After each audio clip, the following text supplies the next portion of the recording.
3, 4, 168, and start the now.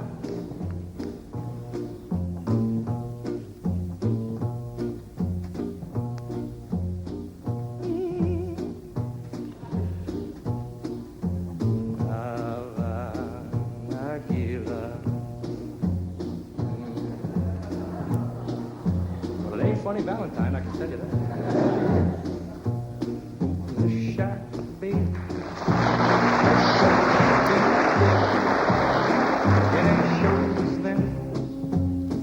Curly wax, just a jackknife also. Where's my key, baby? And it keeps it out of sight. 2, 3, 4, 4, 4. You know that shark bites with its teeth, baby. Scarlet billows start to spread. Fancy gloves, though. Where's Maggie Heath, baby? So there's never a trace of red. Oh, let it get good now on the sidewalk. Ooh, Sunday morning, lies a body oozing life. Someone sneaking. I thought I was Wayne Newton for a minute. Round the corner. Tell me, could that someone be old Mac the Knife? There's a tugboat down by the river, don't you know? Where cement bag is just drooping on down. You know that cement is there strictly for the weight, baby. 5 has got to get you a dime, brother Mackey's back in town. You hear about Louis Miller? Captain disappeared there. And it drawn out all of his heart.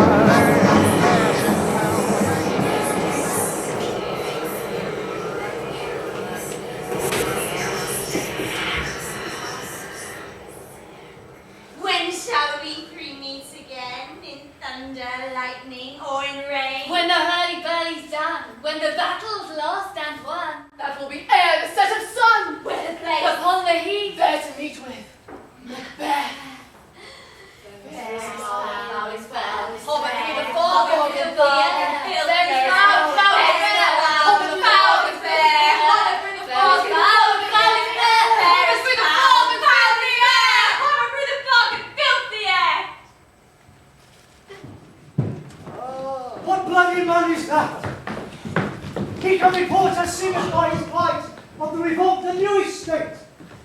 This is the sergeant, who like a good and hardy soldier fought against my captivity. Hail, brave friend! Say to the king the knowledge of the broilers thou didst leave it.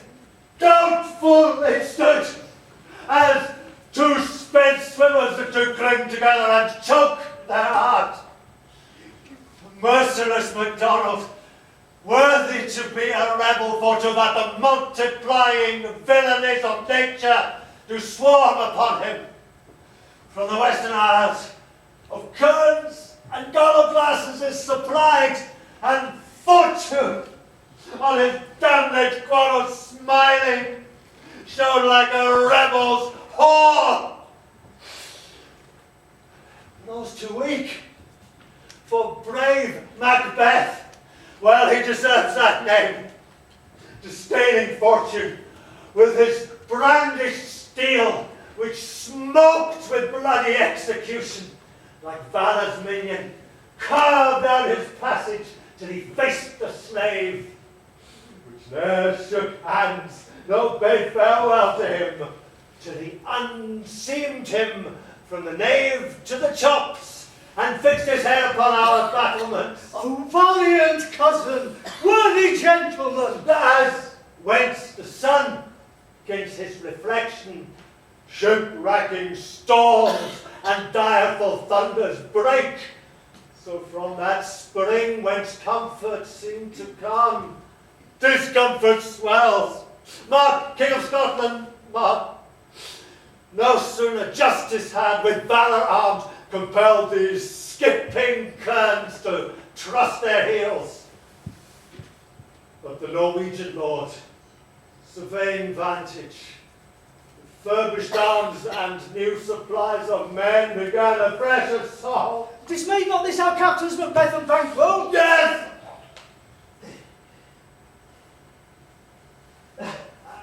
As sparrows, eagles, or the hare, the lion.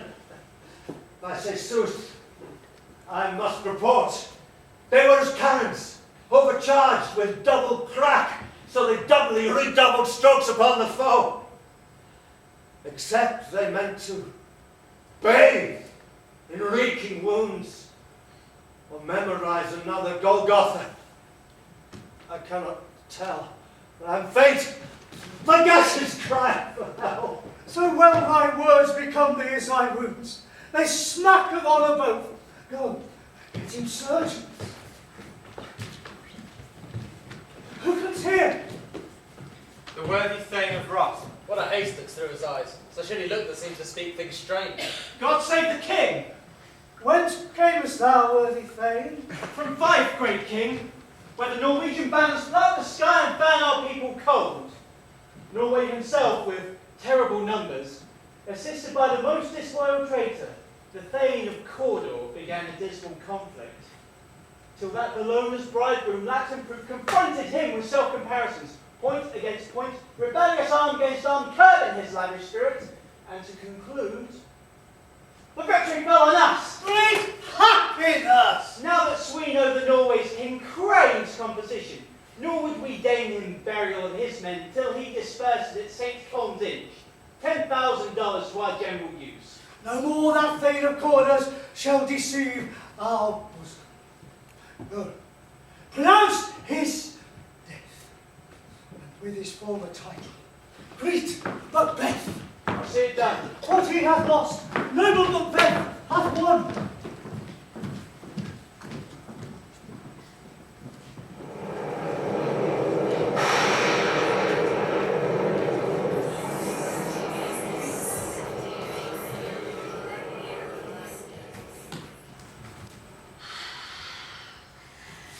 Where hast thou been, sister? Killing flies. Sister, where thou? A sailor's wife had chestnut in her lap, and munched, and munched, and munched. Give me! Quoth I. And what bewitched the rope-fed Ronyan cried? Her husband to Aleppo gone, master of the tiger, but in a sieve, I'll fit a sail, and like a rat without a tail, I'll do, and I'll do. I'll give thee a win. That kind. And I another. I myself have all the other, and the very quarts they blow, all the quarters that they know, in the shipman's card. I'll drain him Dry as hay. Sleep shall neither night nor day hang upon his penthouse lid. He shall live a man forbid. Weary 7 nights, 9 times 9 shall he dwindle. Heat and pine. Though his bark cannot be lost, yet it shall be tempest tossed. Look what I have. Show me. Show me. Here, I have a pilot's thumb. Wrecked, as homeward he did come. A drum. A drum. Macbeth! Just come. The weird sisters hand in hand, posters of the sea and land, thus to go about, thrice to thine and thrice to mine, and thrice again to make up 9. Peace, the chance of that. So foul and fair a day I have not seen. How far is the forest?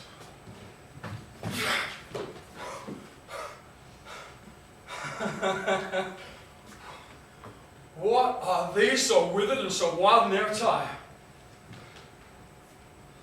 They look not like inhabitants of the earth, yet they are on it. Live you, or are you all the man we question? You seem to understand me. By each at once a chopping finger laying upon her skinny lips. You should be women, yet your manner forbids me to interpret that you are so. Speak if you can. What are you? All hail, Macbeth! Hail to thee, Thane of Clan! All hail, Macbeth! Hail to thee, Thane of Cawdor! All hail, Macbeth. Thou shalt be king hereafter. Good sir, why do you start to interfere things which do sound so fair? In the name of truth, are you fantastical or that which outwardly you show? My noble partner you greet with present grace and noble having and royal hope that he seems wrapped withal. To me you speak not. If you can look into the seeds of time and say which grain will grow and which will not, speak then to me, who neither beg nor fear favours nor your hate. Hail! Hail, hail. Lesser than Macbeth and greater. Not so happy. Yet much happier. Thou shalt get king, so thou be none. So all hail, Macbeth and Banquo. Banquo and Macbeth! All hail! Banquo and Macbeth! All hail! Spare you and toughest speakers! Tell me more. By my father's death, I know that I'm Thane of Glamis, but how of Cawdor? The Thane of Cawdor lives, a prosperous gentleman, and to be king stands not within the prospect of belief, no more than to be Cawdor. Say from whence you owe this strange intelligence, or why upon this blasted heath you stop our way with such prophetic greeting. Speak, I charge you! The earth hath bubbles like the ward has neither of them. Whew. Whither have they vanished? Into the air, and what seemed corporal melted as breath into the wind. Would they stay? What such things here as we do speak about? Or have we eaten of the insane root that takes reason prisoner? Your children shall be kings. And you shall be king. And Thane of Cawdor, went it not so? It's in the self-same Shuren words. Who's here? The king hath happily received, Macbeth, the news of thy success. And when he reads thy personal venture in the rebels' fight, his wonders and his praises do contend which should be thine or his. Silenced with that in viewing o'er the self-same day, he finds thee in the stout Norwegian ranks, nothing afears to what thyself didst make, strange images of death, as thick as hail ran post with post, and everyone did bear thy praises in his kingdom's great defence, and bore them down before him. We are sent to give thee from our royal master thanks, only to herald thee into a sight not paid thee. And, for an earnest of a greater honour, he bade me, from him, call thee Thane of Cawdor, for which in addition hail, most worthy Thane, for it is thine. What? Can the devil speak true? The Thane of Cawdor lives. Why do you dress me in borrowed robes?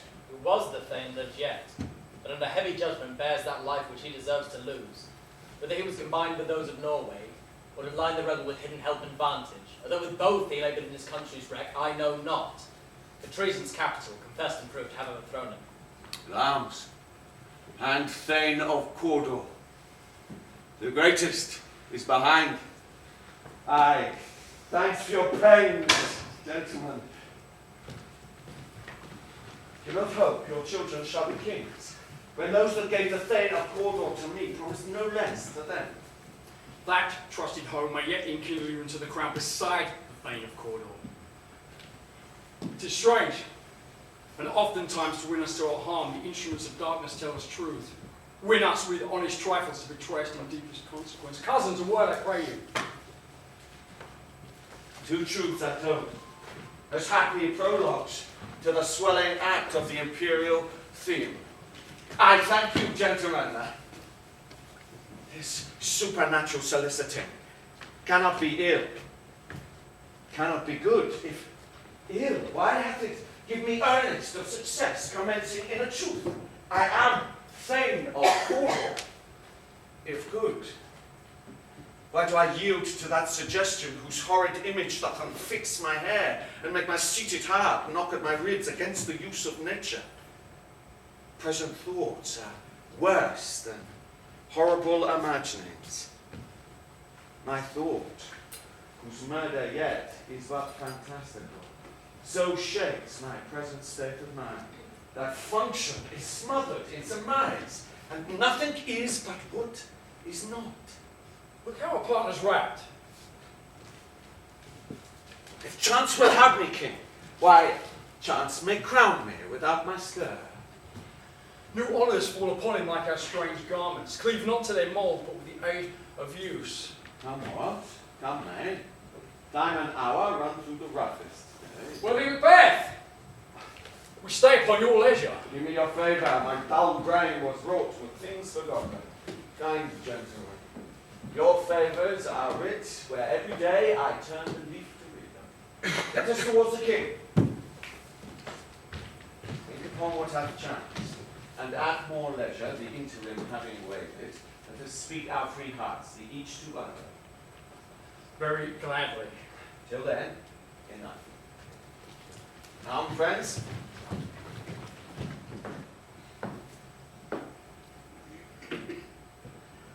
Is execution done on Cornwall?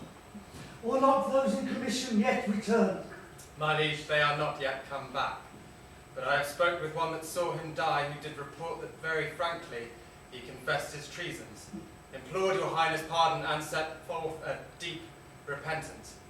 Nothing in his life became him like believing it. He died as one that had been studied in his death, to throw away the dearest thing he owed us, 'twere a careless trifle. There's no art to find the mind's construction in the face. He was a gentleman on whom I built an absolute trust. Oh, my worthiest cousin! The sins of my ingratitude even now is heavy on me. Thou art so far before that swiftest wing of recompense is slow to overtake thee. Would thou have missed this? Then the proportion both of thanks and payment might have been mine. Only I have left to say, more is thy due, the more than all can pay. The service and the loyalty we owe in doing it pays itself.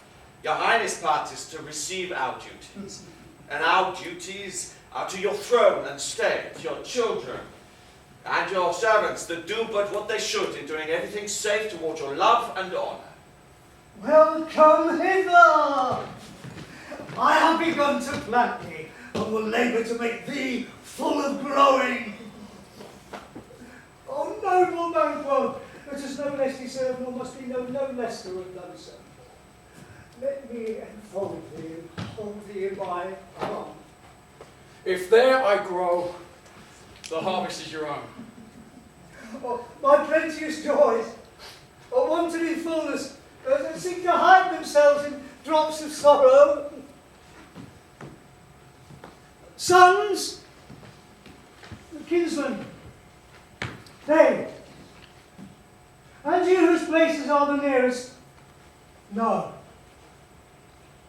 We will establish our estate upon our eldest, Macbeth, whom we name hereafter the Prince of Cumberland, which honour must not forthcoming invested only, but signs of nobleness like stars shall shine on all deservers. From hence to Inverness, and bind us further to you. The rest is labour, which is not used for you. I'll be myself the harbinger, and make joyful the hearing of your approach to my wife. So, humbly, take my leave. My worthy Cornwall. The Prince of Cumberland. That is a step on which I must fall down, or else overleap, for in my way it lies. Stars, hide your fires. Let not the light see my black and deep desires. The eye wink at the hand, but yet let that be which the eye fears when 'tis done to see. 'Tis true. Worthy Banquo, he is full so valiant, and in his honour. It is a banquet for me. Let's after him, whose care is gone before to bid us welcome. It is a peerless kinsman.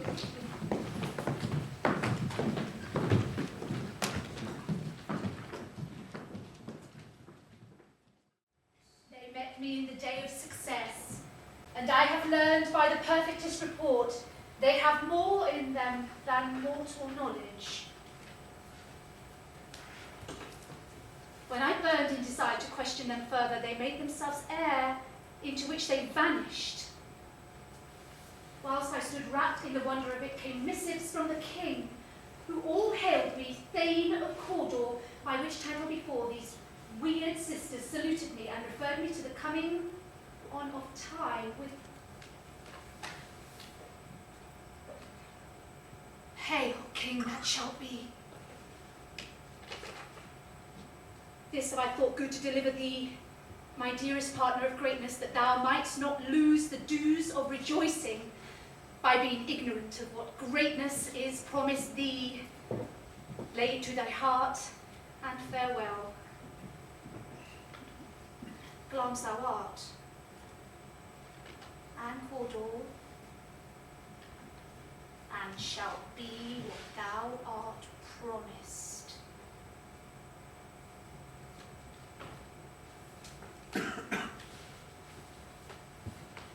Yet do I fear thy nature. It is too full of the milk of human kindness to catch the nearest way. Thou's would be great, but not without ambition, but without the illness should attend it. What thou wouldst hirely, that wouldst thou holily, wouldst not play false, and yet wouldst wrongly win. Thou'd have great glance, that which cries, thus thou must do if thou have it, and that which rather thou dost fear to do than wishest should be undone.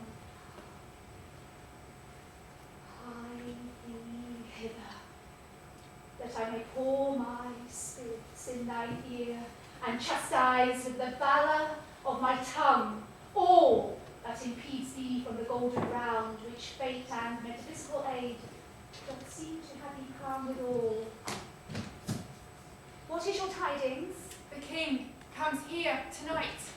Thou art mad to say it. Is not thy master with him, who wert so would have informed for preparation?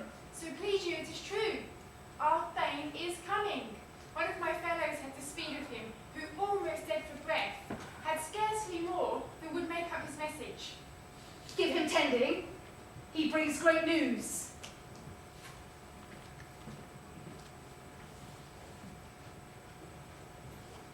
The raven himself is hoarse, that croaks the fatal entrance of Duncan under my battlements.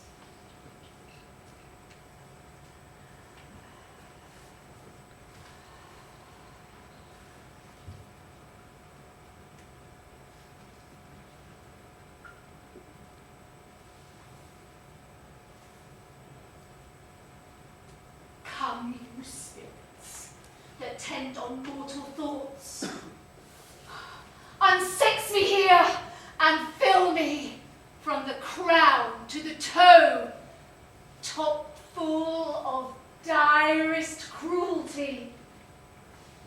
Make thick my blood, stop up the access and passage to remorse, that no compunctious visitings of nature shake my fell purpose, nor keep peace between the effect and it.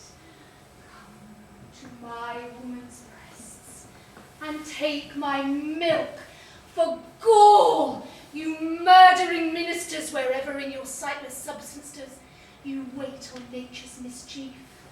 Come, thick night, and pall thee in the dullest smoke of hell, that my keen knife see not the wound it makes, nor heaven peep through the blanket of the dark to cry, hold! Hold!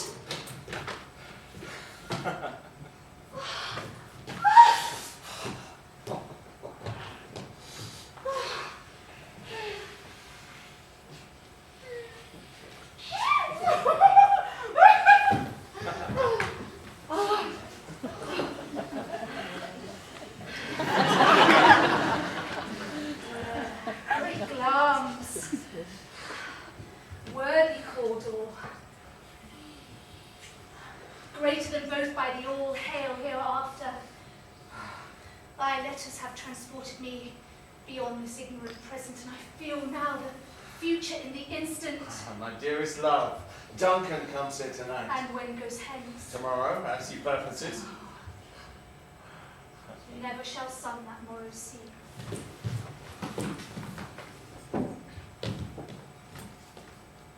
Your face, my fame, is as a book where men may read strange matters to beguile the time, look like the time. Bear welcome in your eye, your hand, your tongue. Look like the innocent flower, but be the serpent under it. He that's coming must be provided for, and you shall put this night's great business into my dispatch, which shall to all our nights and days to come give solely sovereign sway and masterdom. We will speak further. Only look up clear, to alter favour ever is to fear. Leave all the rest to me.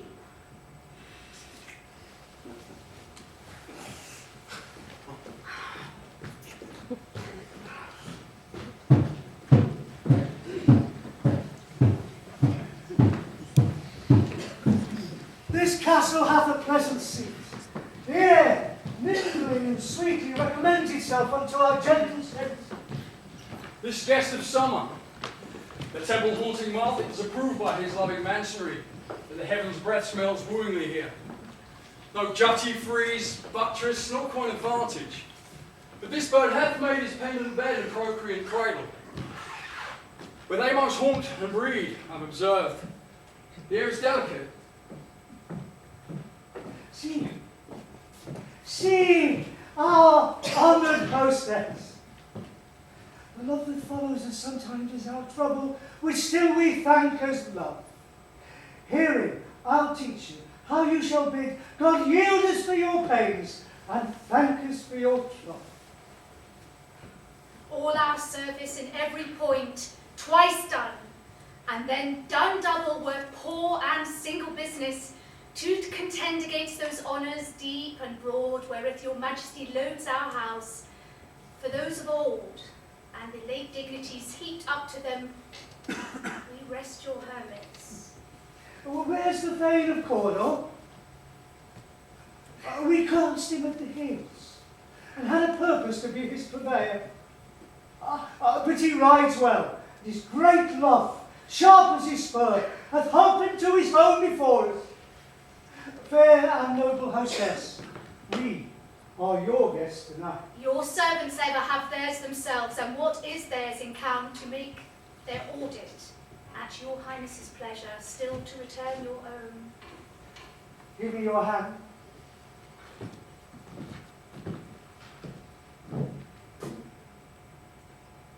Conduct me to my house. We love him highly, and shall continue our favours towards him. By your leave, hostess.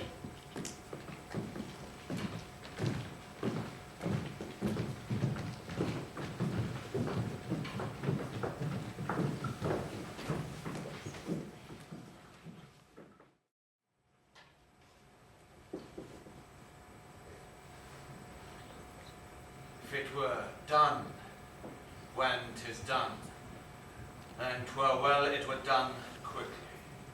Its assassination could travel up the consequence and catch with his surcease success, but that this blow might be the be-all and the end-all here, but here upon this bank and shoal of time, which jump the life to come. But in these cases, we still have judgment here, that we but teach bloody instructions, which being taught return to plague the inventor.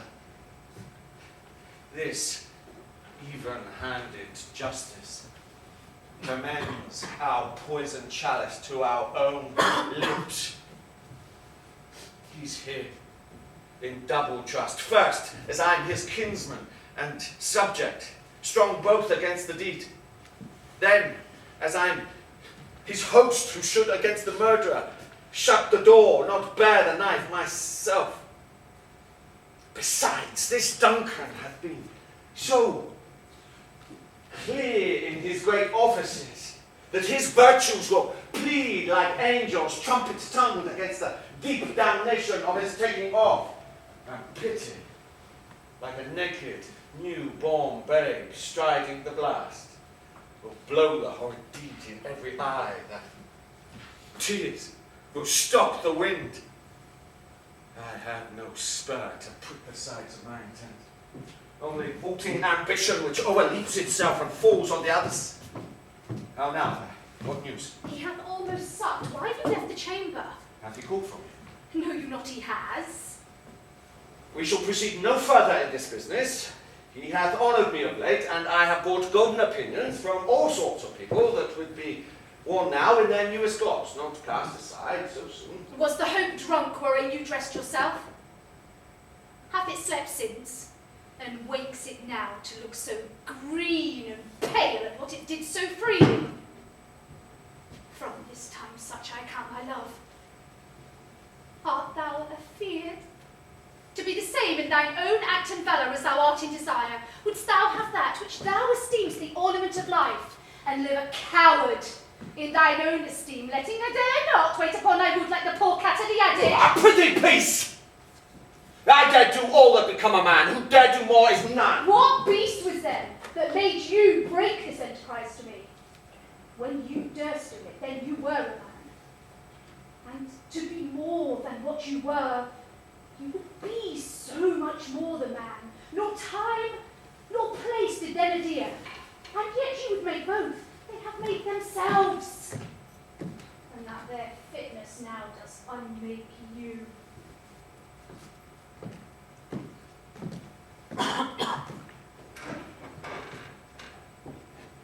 I have given suck, and know how tender 'tis to love the babe that milks me.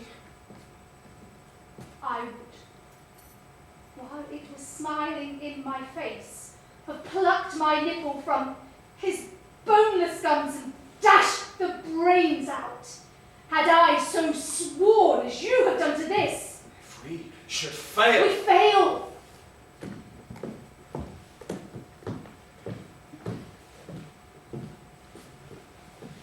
But screw your courage to the sticking place and will not fail. When Duncan is asleep, where to the rather shall his day's hard journey Sunday invite him?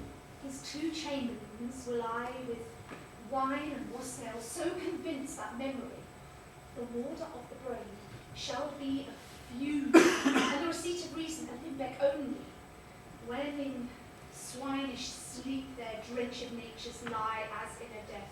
What cannot you and I perform upon the unguarded Duncan? What do not put upon his spongy officers? Who shall bear the guilt of our great quell? Bring forth men, children only. But thy undaunted metal shall compose nothing but males.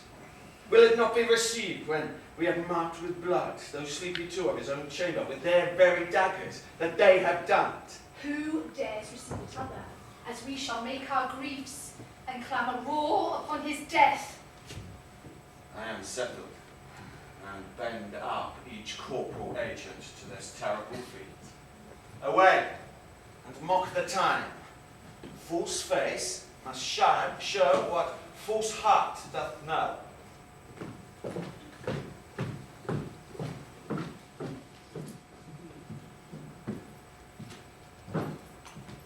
How goes the night, boy? The moon is down. I have not heard the clock. And she goes down at 12. I take it as 8, sir. Hold. Take my knife. Is husbandry in heaven or their candles are out? Take me this too. A heavy summons lies like lead upon me, and yet I would not sleep. Merciful powers restraining me, the cursed thoughts which nature gives way to in repose. Give me my knife. Who's here? A friend. What, sir? Not at rest? The king's abed. It hath been an unusual pleasure to send forth great largesse in your offices. Diamond, you greet your wife withal. By the name of most kind hostess, and shut up in measureless content. Being unprepared, our will became the servant to defect, which else should free have wrought. All's well. I dreamt last night of the three weird sisters. To you they've shown some truth. I think not of them. Yet, when we can entreat the hour to serve, we would spend it in some words upon that business, if you would grant the time. At your kindest leisure. If you would cleave to my consent when 'tis, it shall make honour for you. So I lose none in seeking to augment it. I keep my bosom franchised, and my allegiance clear. I shall be counselled. Good repose the while. Thanks, sir. The like to you.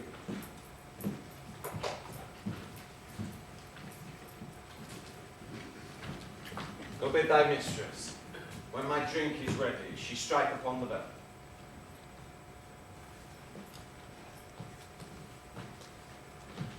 Get thee to bed.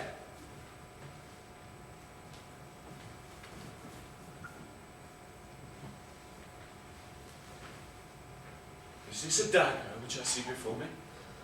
The hand towards my hand. Come, let me clutch thee. I have thee not, and yet I see thee still. Art thou not, fatal vision, sensible to feeling, as to sight? Or art thou but a dagger of the mind? A false creation, proceeding from the heat oppressive brain? I see thee yet, in form as palpable as this which now I draw. Thou marshallest me the way that I was going, and such an instrument I was to use. Mine eyes are made the fools of the other senses, or else worth all the rest. I see thee still, and on thy blade and dudgeon gouts of blood, which was not so before. There's no such thing. It is this bloody business that informs thus to mine eyes. O'er the one half world, nature seems dead. Wicked dreams abuse the curtained sleep. Witchcraft celebrates pale Hecate's offerings, and withered murder, alarumed by a sentinel, the wolf, whose howls his watch, thus, with stealthy pace, with tarquins, ravishing strides towards his design, moves like a ghost.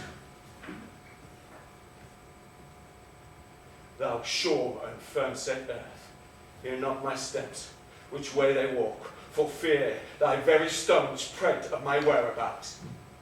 And take present horror from the time which now would suit with it.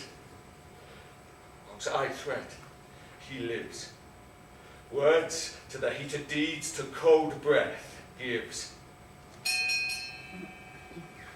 I go, and it is done.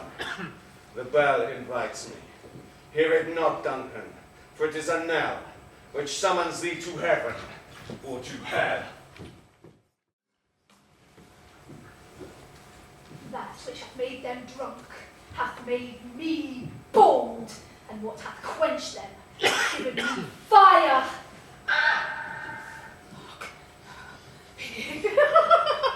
Peace! It was the owl that screeched, the fatal bellman which gives the sternest good night. He is about it. The doors are open and the surfeited grooms do mock their charge with snores. I have drugged their posets, that death and nature do contend about them whether they live or die. But how? Who's there? I'm afraid they have awaked and 'tis not done. The attempt and not the deed confounds us. Hark! I laid their daggers ready, he could not miss them. Had he not resembled my father as he slept, I had done 't. My husband. have done the deed, didst thou not hear a I noise? heard the owl scream and the crickets cry. Did you not speak? When? Now! As I descended. I, Hark, who lies in the second chamber? Donald Bain. This is a sorry sight. It's a foolish thought to say a sorry sight. There's one did laugh in his sleep, and one cried murder, that they did wake each other. I stood and heard them. They did say their prayers and addressed them again to sleep. But they were two lodged together. One cried, God bless us, and amen, the other, when they had seen me with his hangman's hands, listening their fear. I could not say amen. Consider it not so deeply. But wherefore could I not say amen, when I had most need of blessing, and amen stuck in my throat? These things must not be thought of after these ways, so it will make us mad. Methought I heard a voice cry, sleep no more. Macbeth hath murdered sleep, the innocent sleep. Sleep which knits up the ravelled sleeve of care, the death of each day's life, sore labour's bath. Great nature's second cause, chief nourisher in life's feast. What do you mean? Still a voice cried, sleep no more to all the house. Glance hath murdered sleep. Therefore Cawdor shall sleep no more. Macbeth shall sleep no more. But who was it that thus cried? My worthy thing, you do unbend your noble strength to think so brain-sickly of things. Go, get some water, and wash this filthy witness from your hand. Now! Why did you bring these daggers from the place? They must lie there. Go! Carry them, and smear the sleepy grooms with blood. I'll go no more. I'm afraid to think what I have done. Look on again, I dare not. Infernal purpose. Give me the daggers.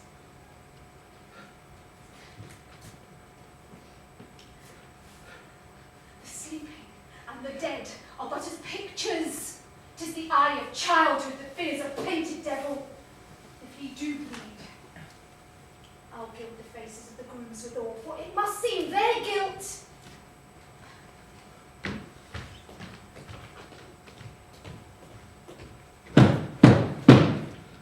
Whence is that knocking? Thou wast with me, when every noise appalls me. Ha!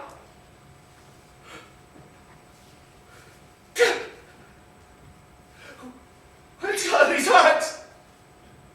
They tear out mine eyeballs.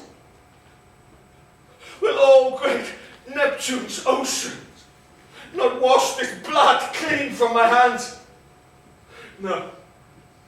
Rather, will this hand the multitudinous seas in Canada, turning the green one red.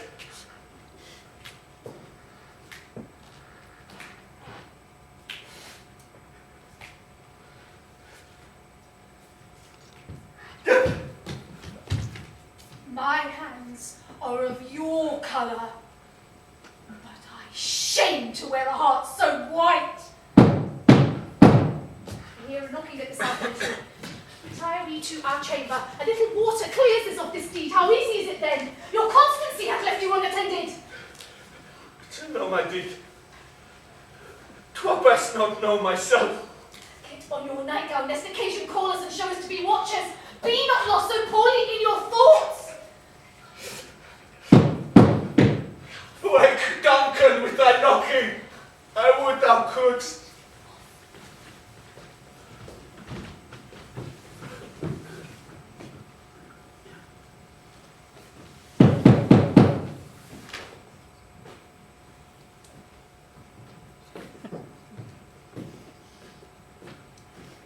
Here's a knocking indeed.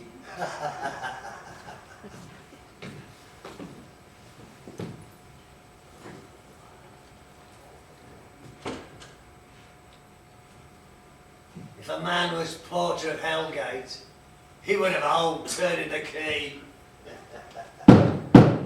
Knock, knock, in the name of Beelzebub. Here's a farmer that hanged himself. on the expectation of plenty. Oh, come in, time server. Have napkins enough about you. Here, you'll sweat for it. Knock, knock, in the name of Beelzebub. Faith, here's an equivocator that could swear in both the scales against either scale, who committed treason for God's sake, yet could not equivocate to heaven. Oh, come in, equivocator. Knock, knock, Faith. Here's an English tailor, come hither, for stealing out of a French ooze. Oh, come in, tailor. Here, you rust, you goose. Knock, knock. Never a quiet. But this place, oh, it's too cold for hell. I'll devil portrait no further. I would have thought to have let in some of all professions. Go the primrose way to the everlasting bonfire. Anon, anon!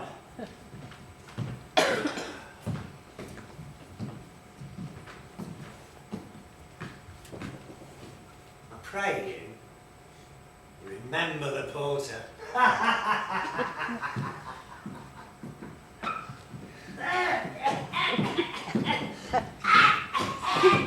Was it so late, friend, ere you went to bed, that you do lie so late? Faith, sir, we was carousing till the second cock. And drink, sir, is a great provoker of three things.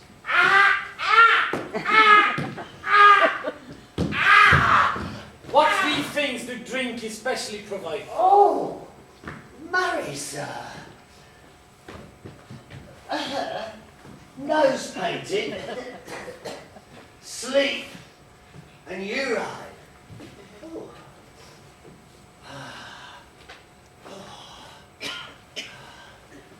Lechery, sir. Provokes and unprovokes. Provokes desire. Takes away confidence. Therefore, which drink? Like he said, to be an equivocator, the lechery. It makes him and it mars him. Sets him on and it takes him off. Swades him. And disarms him. Makes him stand to. And not stand to. In conclusion, equivocates him asleep. And giving him the lie, leaves him.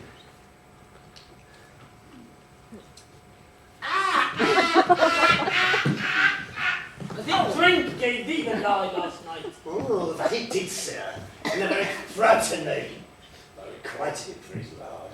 And I think, being too strong for him, that he took my legs sometime. Yeah, I made a shift to cast him.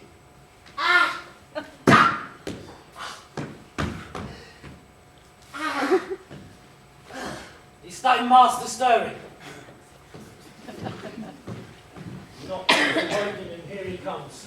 Good morrow, noble sir. Good morrow, all. The king stirring, worthy thane. Not yet. He commanded me to call timely on him. I've almost slipped the hour. I'll bring you to him. I know this is a joyful trouble to you, yet it is one. The labour we delight in physics. This is the door.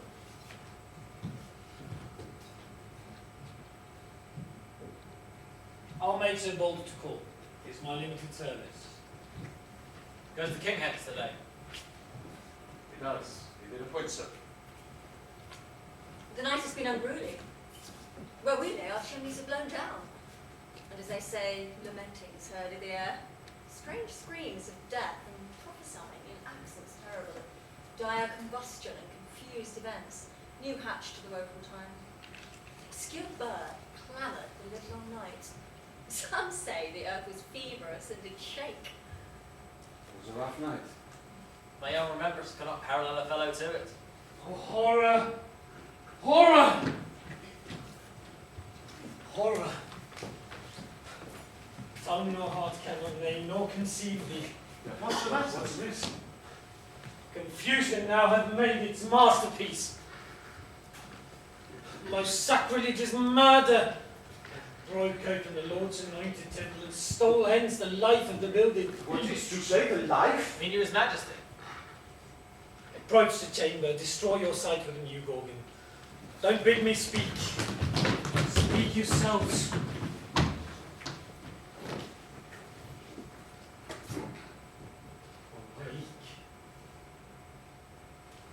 Awake! Murder and treason! Ring the alarm bell! Banquo!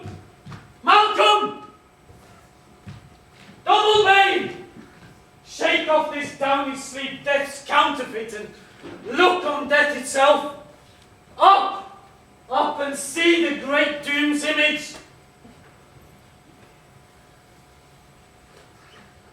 Awake! As from your graves, rise up! Walk like spirits to countenance this horror! What's the business that such a hideous trumpet caused to parley the sleepers of the house? Speak! Speak! Gentle lady, it is not for you to hear what I can speak. The vision in a woman's ear would murder as it fell. Banquo, our royal master's murdered. Well, alas, what? In our house? Too cruel anyway. Dear Duff, I really contradict myself, saying it's not so. That I had died an hour before this chance, I had lived a blessed time. For from this moment, there is nothing serious in mortality. All's but toys. Renown and grace is dead. The wine of life is drawn. The mere lees is left, this vault to grab of. What is the mess? You are, and do not know it. The spring, the head, the fountain of your blood is stopped. The very source of it is stopped. The royal father's murdered.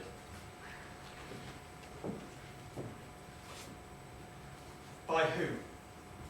Those of his chamber, it seemed, had done it. Their hands and faces were all badged with blood. So were their daggers, which, unwiped, we found upon their pillows. They stared and were distracted. No man's life was to be trusted with them. Yet I do repent me of my fury that I did kill them. Why did you so? Who can be wise, amazed, temperate and furious, loyal and neutral in a moment, no man. The expedition of my violent love outran the pauser. Reason. Here lay Duncan, his silver skin laced with his golden blood. The gasped stabs of his wounds looked like a breach in nature from ruins wasteful ancient. There, his murderers, steeped in the colours of their trade. There, daggers, unmannerly breached in gore. Who can refrain that had a heart to love, and in that heart, courage to man's love known? Oh, help me, Penso. Lucidly.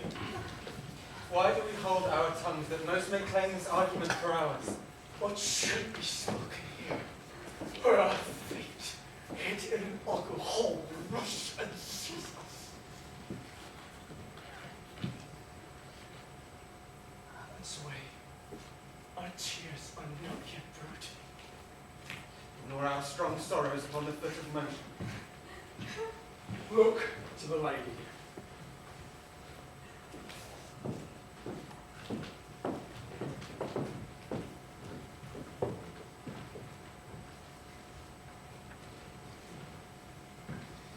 And when our naked frailties hid that suffering exposure, let us meet and question this most bloody piece of work to know it further.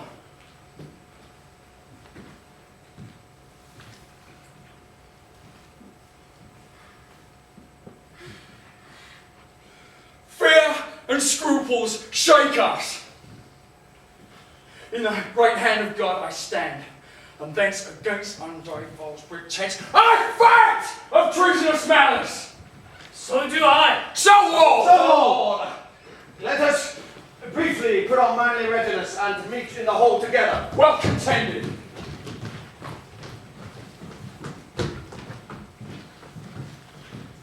What will you do? Let's not consort with them. To show an unfelt sorrow is an office which the false man does easy. All to England. To Ireland I. Our separated fortunes shall keep us from the safer. Where we are, as delicate in their smiles. The there blood. The there blood. This murderous shaft that shot hath not yet lighted, and our safest way is to avoid the aim. Therefore to horse, and let us not be dainty of leave-taking, but shift away. There's warrant in that theft which steals itself, and there's no mercy left.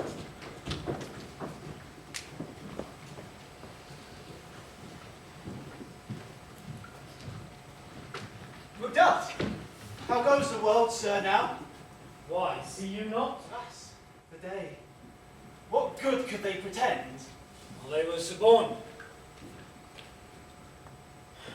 Malcolm and Novelbay, their king's two sons, are stole away and fled, which puts upon them suspicion of the deed. Against nature still. For if this ambition that will raven up thine own life's means, then 'tis most like the sovereignty will fall upon Macbeth. It's already named, gone to Scone to be invested. Where is Duncan's body? Carried to Colmkill, sacred storehouse of their predecessors and guardian of their bones. Were you to Scone? No, cousin, I'll define. Well, I will thither. Do you see things well done there? And you? Lest our new robes sit better than our old.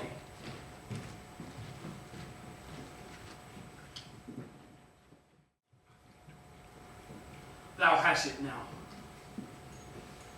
King, Cornwall, Glamis, all. And I fear thou playest most foully for it. Yet it was said that it should not stand in thy posterity, and that I myself should be the root and father of many kings. If there come truth from them, as upon thee, Macbeth, their speeches shine, why by the verities on thee made good should they not be my oracles as well, and set me up in hope? Ugh. Hush! No more. Is our chief guest. If he had been forgotten, it had been as a gap in our great feast and all thing unbecoming. Tonight we hold a solemn supper, sir, and I'll request your presence. Let your highness command upon me, to which my duties are with an indissoluble tie forever knit. Arrived you this afternoon. Aye, my good lord. We had else desired your good advice, which still hath been both grave and prosperous in this day's council, but if we take tomorrow, it's far, you right? As far, my lord, as will fill up the time twixt this and supper. Go not my horse to bed, or I must become a borrower of the night for a dark hour or twain. And fail not our feast. My lord, I will not. We hear our bloody cousins are bestowed in England and in Ireland, not confessing their cruel parasite, filling their hearers with strange invention. About all that tomorrow, when therewithal we have cause of state, granting us both jointly. So, farewell, do you return at night? Go still, Susie.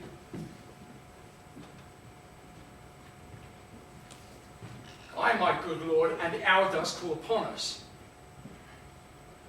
I wish your horses swift and sure of foot, and so I do commend you to their backs. Farewell.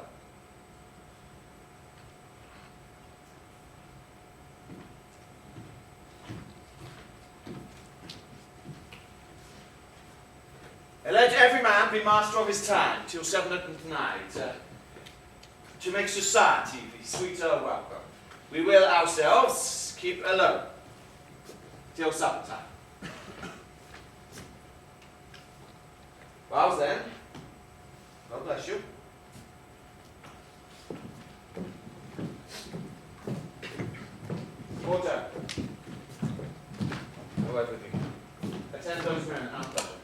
now, my lord, without the palace gate. Bring them before us.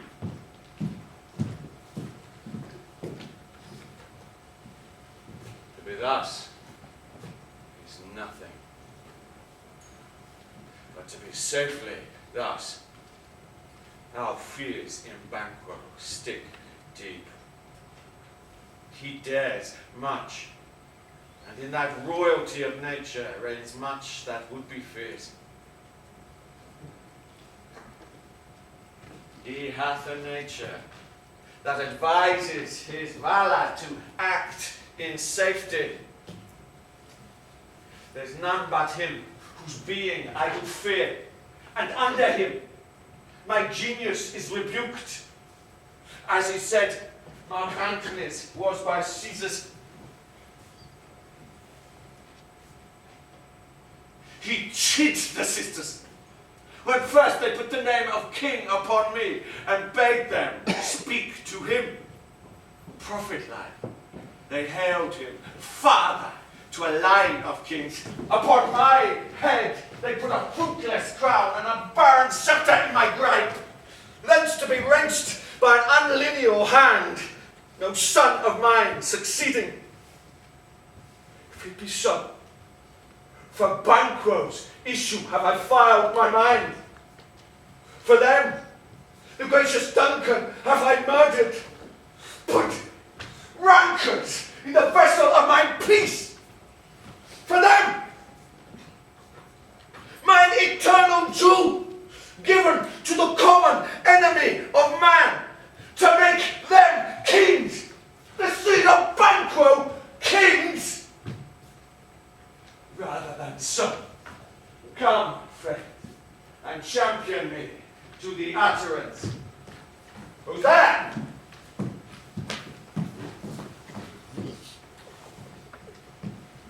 Now, go to the door and wait there.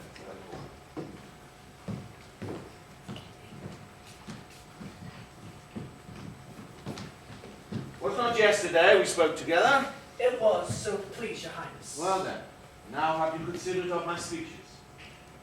Know that it was he who in past times held you so under fortune, which you had thought was our innocent self. This I made good you in our last conference, past incubation with you, how you are borne in hand, how crossed the instruments, who wrought with them, and all things else which would to half a mind say, thus did Banquo. You made it known to us. I did so, and went further, which is now our point of second meeting. Do you find your patience so predominant in your nature that you can let this go? Are you so gospel to pray for this good man and for his issue whose heavy hand hath bound you to the grave and beggared yours forever? We are men, my liege. Aye. In the catalogue you go as men, as hounds, greyhounds, mongrels, spaniels, curs, shafts, water rugs, and demi-wolves are clept all by the name of dogs. The valued file distinguishes between the swift, the slow, the subtle, the housekeeper, the hunter, everyone according to the gift which bounteous nature hath in him clothed, and so of men. Now, if you have station in the fire, not in the worst ranks of manhood, say, and I will put that business in your bosoms, whose execution takes your enemy off, grapples you to the heart and love of us, who wear our health, but sickly in his life, which in his death were perfect.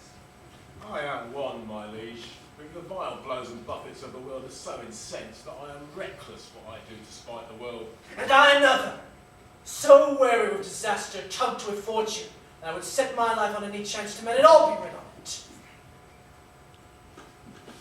The both of you know that Banquo was your enemy? True. So he is mine!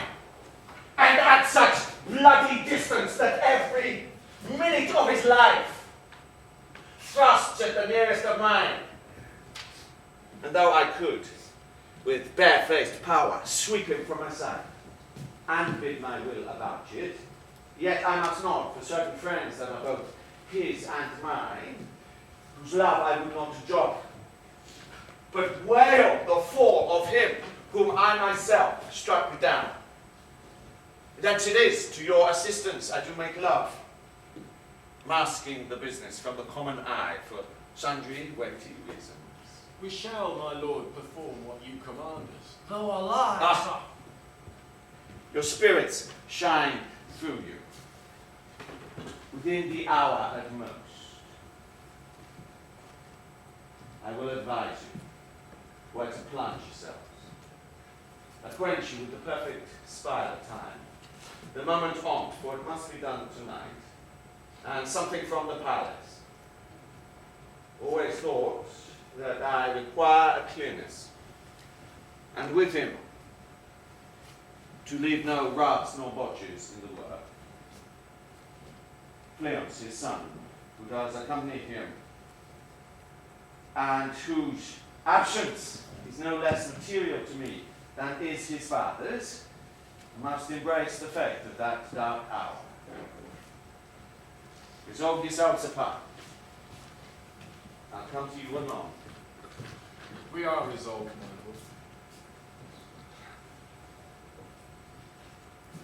lord. Side within, I'll come to you straight. It is concluded.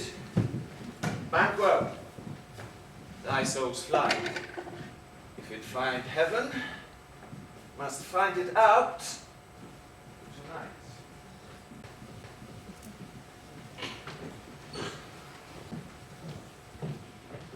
Is Banquo gone from court? Aye, madam, but returns again tonight. Say to the king I would attend his leisure for a few words. Madam, I will.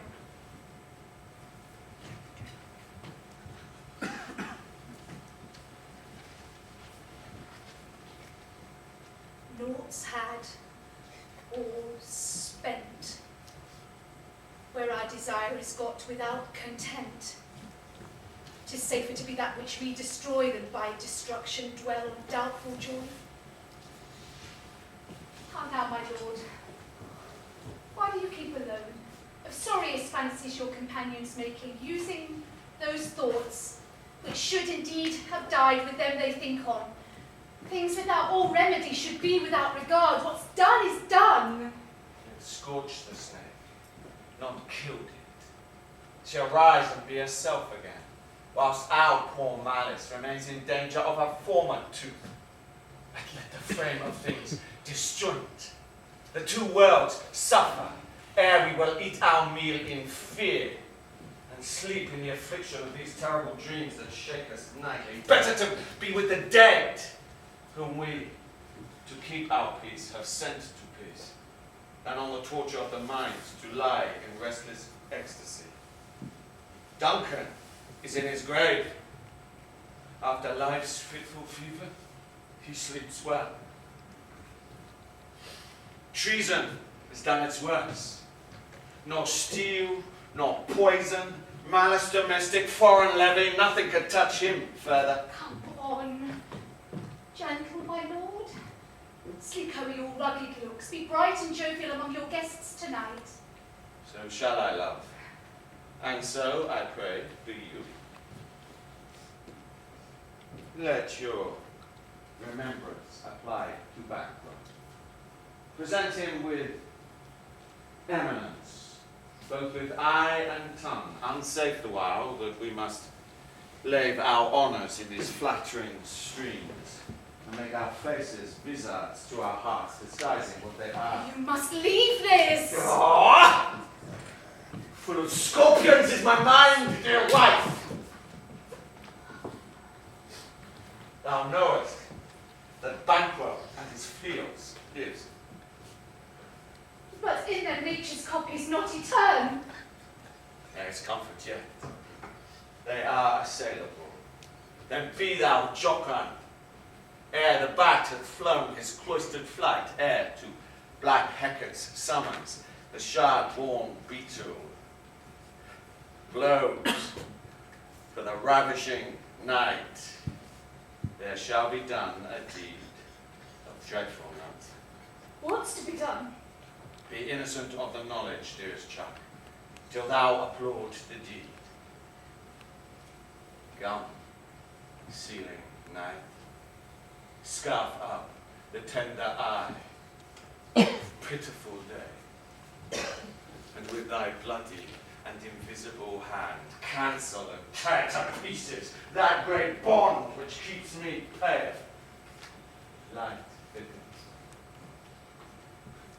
The crow makes wing to the rooky wood.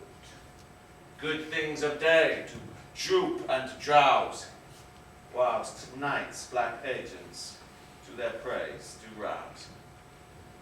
Thou marvelest at my words, but hold thee still. Things bad begun make strong for themselves by ill. So, with thee, go with me.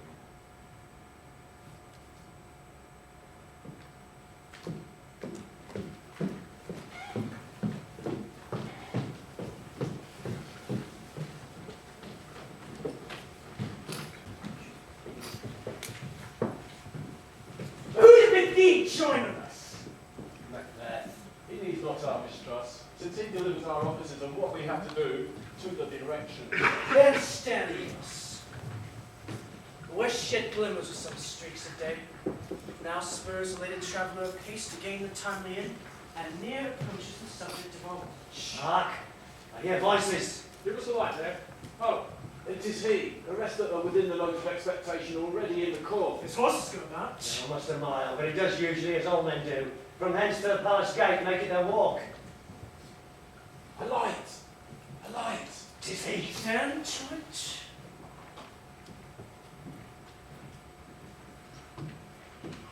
It will be rain tonight.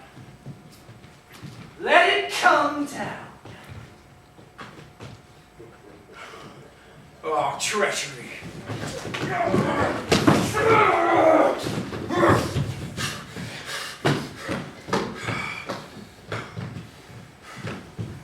Fight the field! Fight first on the match with me! Oh, slave. Who did strike out the lights? That's not the way! There's but one down. The sun has fled. We have lost best half our affair. Well, what's it done? First at last, the hearty welcome.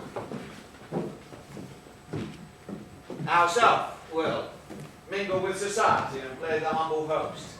Whilst our hostess keeps her state, but we, in best time, will need her welcome.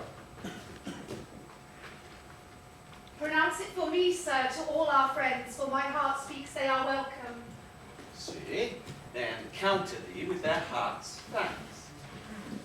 Whose sides are even, here I'll be in the midst.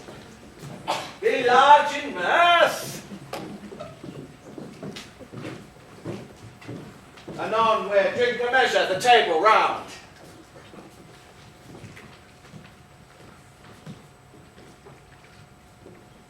There's blood on thy face.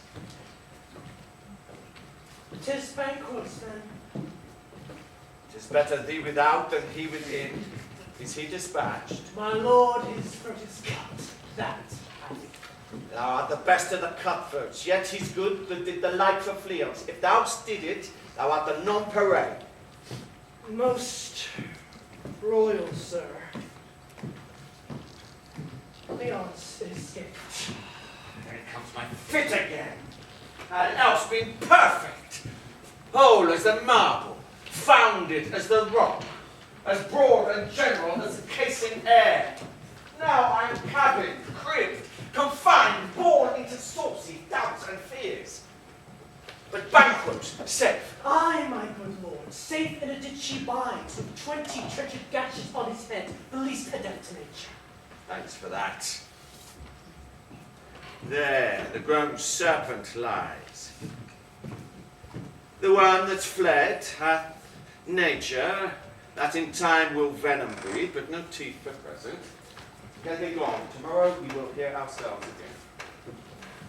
My royal lord, you do not give the cheer. The feast is sold that is not often vouched, while 'tis a making, 'tis given with welcome. Feed were best at home, from thence the source to meet is ceremony. Meeting were there without it. Sweet remembrance, sir. Let digestion wait on appetite and health on both. May it please your highness sit. Here have we now our country's honour ruled, were the great person of our banquet present, whom I may rather challenge for unkindness than pity for mischance. His absence, sir, lays blame upon his promise. Please your highness to grace us with your royal company. There's no seat. Here is a place reserved, sir. Where? Here, my good lord. What is the mood, your highness? Which of you have done this? What, my lord? Thou canst not say I did it. Never shake thy gory locks at me. Gentlemen, rise. His highness is not. Sit, worthy friends. My lord is often thus, and hath been from his youth. I pray you keep seat. The fit is momentary. If one have thought he will again be well, if much you note him, you shall offend him and extend his passion. Feed and regard him not. Are you a man? I, and the bold one, that dare look upon that which would appall the devil. Proper stuff. This is the very painting of your fear. This is the air-drawn dagger which you sent ledger to Duncan. All these flaws and starts, impostors to true fear, would well become a woman's story to winter's fire, authorized by her grandam. Shame itself. Why do you make such faces when all stand you look but on a stone? See there. Look! Behold! Look! Lo! Ah! Oh! If all our graves said those that we bury back, our monuments should be the moors of ghosts. Quite unmanned in folly.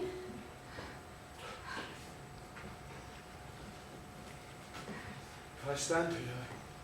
I saw him. Fie for shame! Blood hath been shed.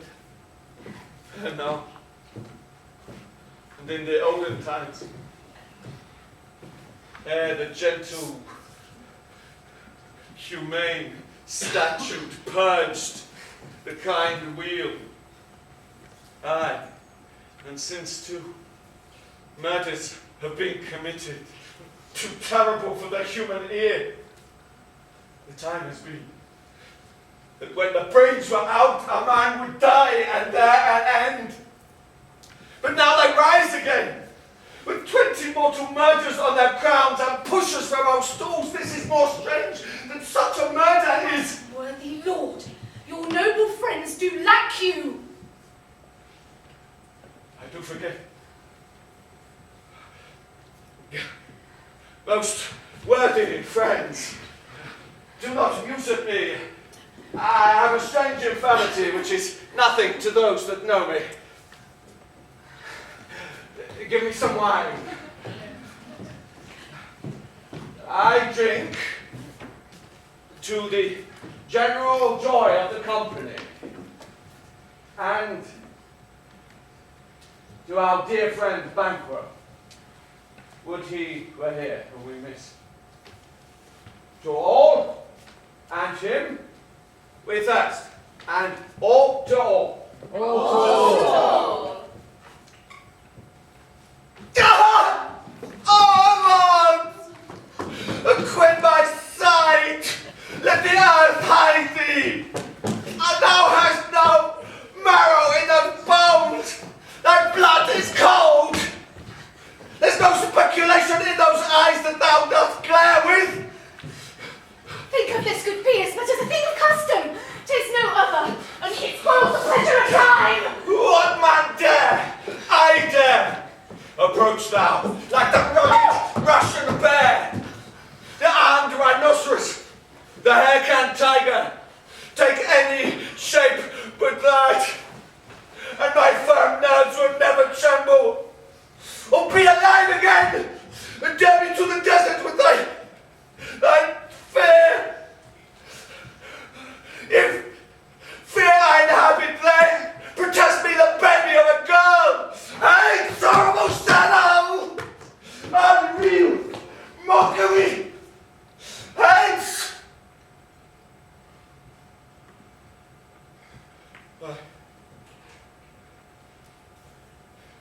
Being gone, I am a man again. Prithee, sit still.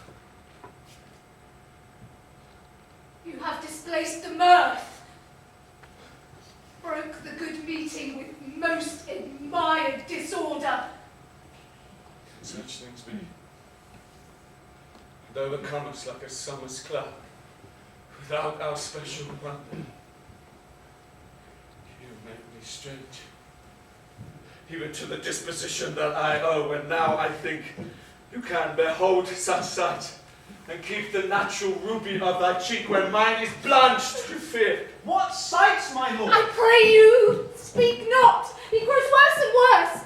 Question enrages him. At once, good night. Stand not upon the altar of your going, but go at once. Good night. Better help attend his majesty. A kind good night to you all. It will have blood, they say. Blood will have blood. Stones have been known to move, trees to speak, augurs and understood relations have by magpies, choughs and rooks brought forth the secretest man of blood. What is the night? Almost at odds with morning. Which is which? How say you that Macbeth denies his presence at our great bidding? Did you send to him, sir? I hear it by the way, but I will send. If not on one of them, but in their house I keep a servant, feed. I will tomorrow, and betimes I will to the weird sisters. More shall they speak.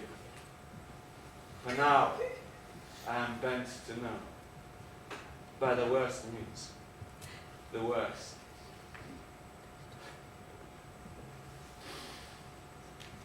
Who causes will give way for mine own good. I am in blood, stepped in so far, that should I wait no further, returning were as tedious as go o'er. Strange things I have in head, that wheel to hands, that must be acted ere they may be scanned. You lack the season of all natures. Sleep. Come, wait to see. It is strange, self-abuse is the initiative that one's heart used. We are yet but young indeed.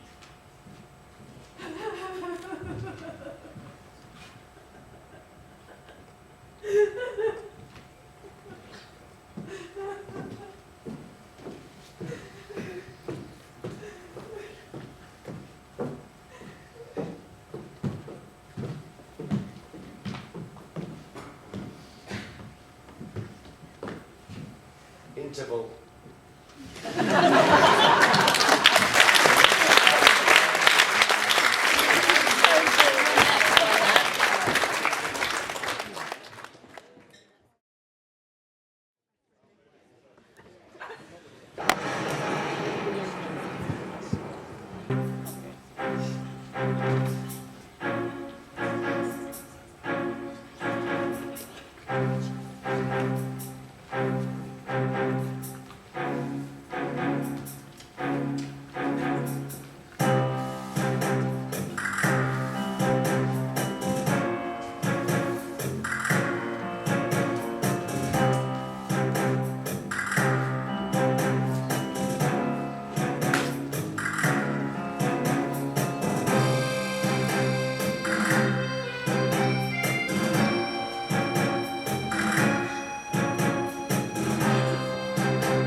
chaperon, meet me in the morning. Thither he will come to know his destiny. Your vessels and your spells provide your charms and everything besides. I am for the air. This night I'll spend unto a dismal and a fatal end. Great business must be wrought ere noon. Upon the corner of the moon there hangs a vaporous drop profound. I'll catch its air, it comes round, and that distilled by magic sleights shall raise such artificial sprites as by the strength of their illusion shall draw him on to his conclusion. He shall spurn fate, scorn death, and bear his hopes but wisdom, grace, and fear. And you all know security is mortal's chiefest enemy.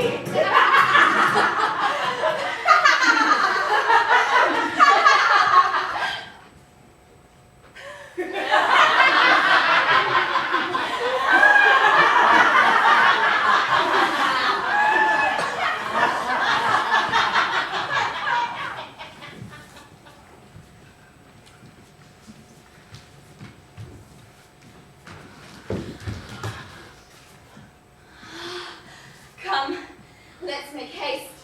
She'll soon be back again.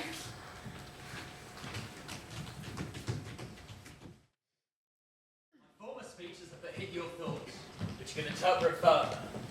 Only I say, things have been strangely born. The gracious Duncan was pitied of Macbeth, marry he was dead, and the right valiant Banquo walked too late, for whom you may say, if it please you, fleeing still for fleeing's fled. Men must not walk too late. Who could not want the thought of how monstrous it was for Malcolm and for Donalbain to kill their gracious father? Damn it, that! How did it grieve Macbeth? Did he not straighten a pious oath the two delinquents tear, that were the slaves of drink and thralls of sleep? Was that not nobly done, aye, and wisely too? It would have angered any heart alive to hear them and deny it. So I say, he has borne all things well, and having Duncan's sons under he which thank heaven he has not, they know it's word to kill a father, such as fleance. But peace, for broad words, and because he fails his appearance at the tyrant's feast, I hear him doubtless in disgrace. Sir, know you where he bestows himself? The son of Duncan, from whom this tyrant holds the due of birth, lives in the English court, and is received of the most pious Edward with such grace, that the malevolence of fortune nothing takes from his high respect. Thither Macduff has gone to pray the holy king, upon his aid to wake Northumberland and warlike Seward, that with the help of these, with him about to ratify the work, we may again give to our tables meat, sleep to our nights, free from our feasts and banquets bloody knives, do faithful homage, and receive free honours, all which we pine for now. And this report have so exasperated the king, he prepares for some attempt of war. Send he to Macduff? He did, and with an absolute, "Sir, not I," the cloudy messenger turns me his back, and hums as who would say, "You'll rue the time that clogs me with this answer." And thou well might advise him to a caution, to hold what distance his wisdom can provide. Some holy angel fly to the court of England and bear this message ere he come, that a swift blessing may soon return to this our suffering country under a hand accursed. I'll send my prayers with him.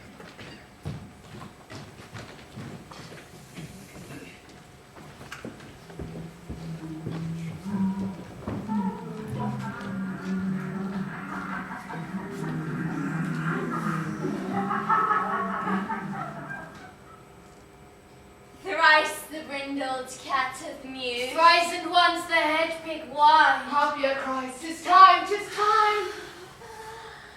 Round about the cauldron go, in the poisoned entrails throw. Toad, that under cold stone, days and nights has 31. weltered venom, sleeping gut, boil that first in the charmed pot.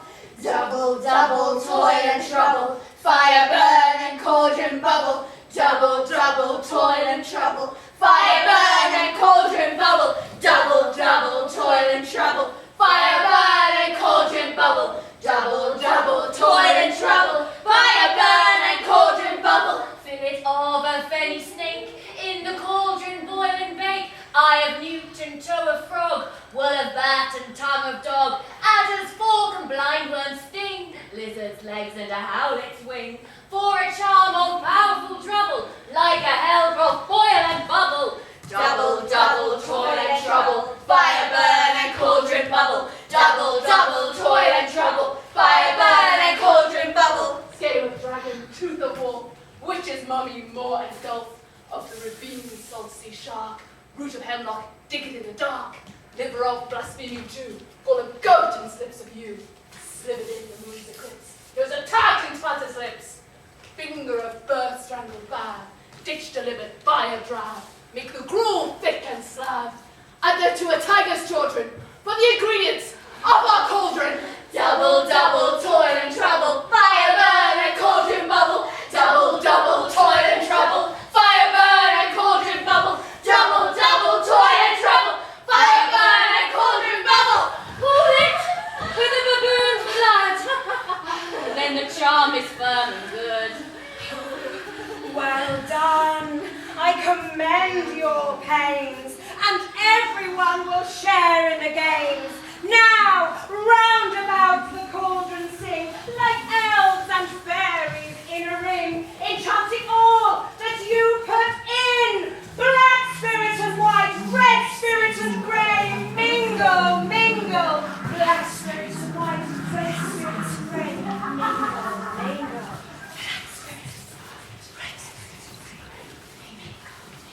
By the pricking of my thumbs, something wicked this way comes. Open up, whoever knocks. How now, you secret black and midnight hags? What is't you do? A deed without a name. I conjure you, by that which you profess, howe'er you come to know it, answer me. Though you untie the winds and let them fight against the churches, though yeasty waves confound and swallow navigation up, though bladed corn be lodged and trees blown down, though castles topple on their warders' heads, though palaces and pyramids do slope their heads to their foundations, though all nature's Germans do tumble all together, answer me, even to destruction sicken, answer me to what I ask you! Speak to my answer! Say if thou'st rather hear it from our mouths, or from our masters. Call him, let me see him.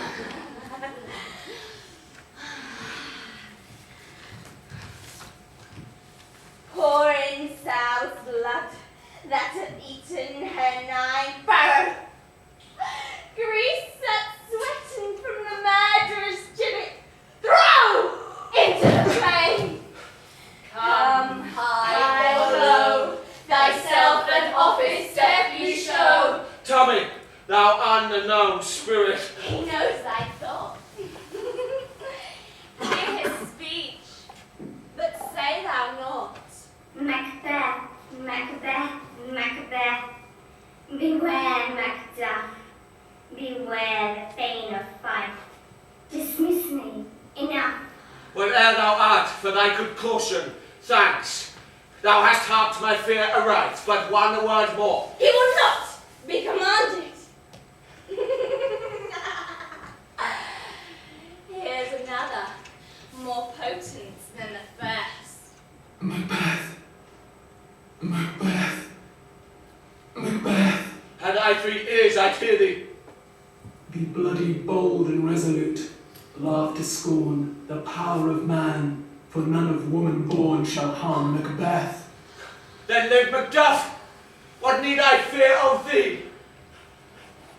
And yet I'll make assurance double sure, and take a bond of fate. Thou shalt not live, that I may tell pale-hearted fear it lies, and sleep in spite of thunder.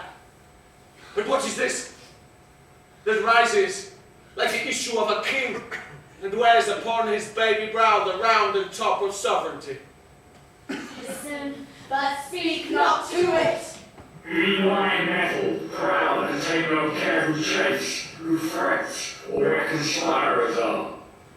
Macbeth shall never vanquished be, until great Birnam Wood, to high Dunsinane Hill, shall come against him. That can never be! Who can bid the tree unfix its earthbound roots? Sweet Boldman scoot, rebellious dead, rise never till the wood of Birnam rise. Then live, Macbeth, live the lease of nature, and pay your breath to time and mortal custom. Yet, my heart throbs to know one thing. Tell me if thou art can tell so much. Will Banquo's issue ever reign in this kingdom? Seek to know no more. I will be satisfied! Deny me listen and eternal curse fall upon you! Let me know! Why sinks the sky? What noise is this? Show his eyes and grieve his heart. Come like shadows and so depart.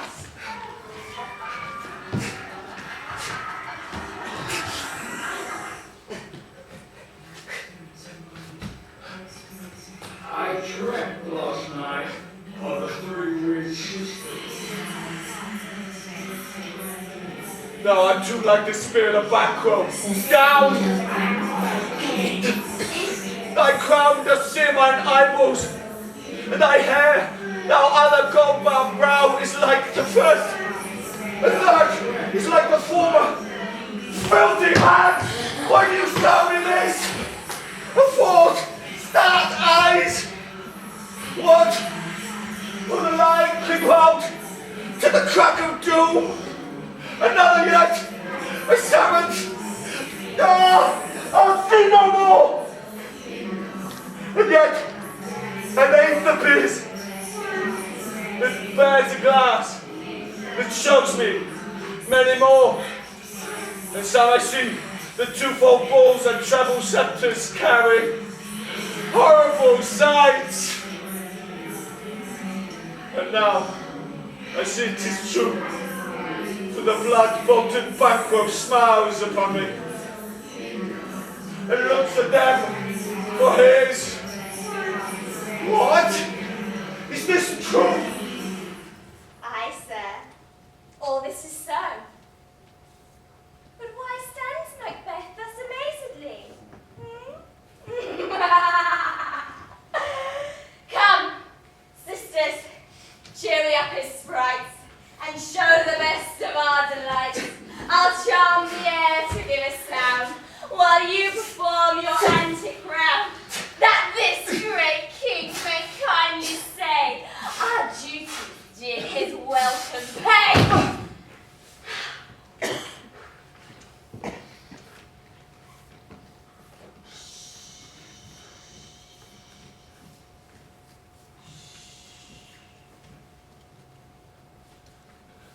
Where are they? Go.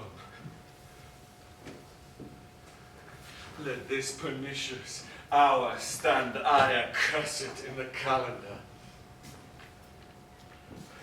Come in without them! What's your grace's will? Saw you not do it, sisters? No, my lord.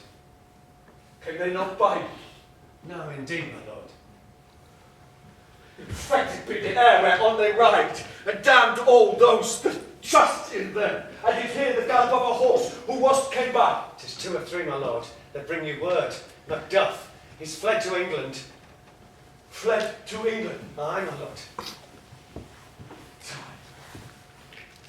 Thou anticipatest my dread exploits. The flighty purpose never is o'ertook unless the deed go with it. From this moment, The very firstlings of my heart shall be the firstlings of my hand. And even now, to crown my thoughts with deeds, be it thought and done, the castle of Macbeth I will surprise, seize upon fire, give to the edge of the sword his wife, his babes, and all unfortunate souls that chase him in his line. No boasting like a fool. This deed I'll do before the was called. But no more sights. Where are these gentlemen? Come, show me where they are.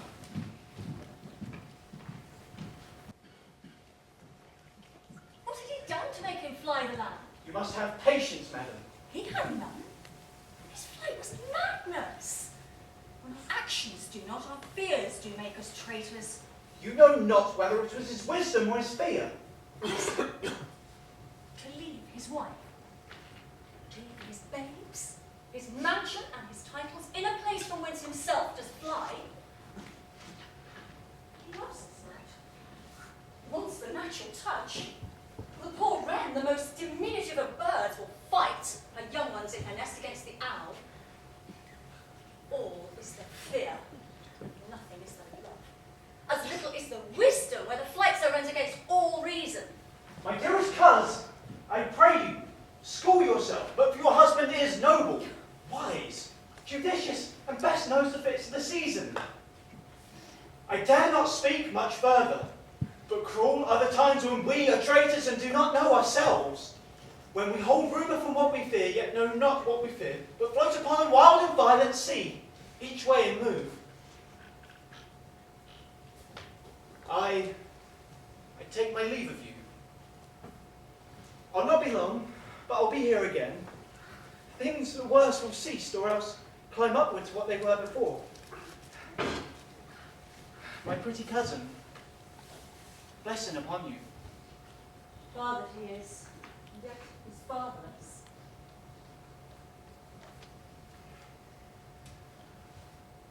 I am so much a fool.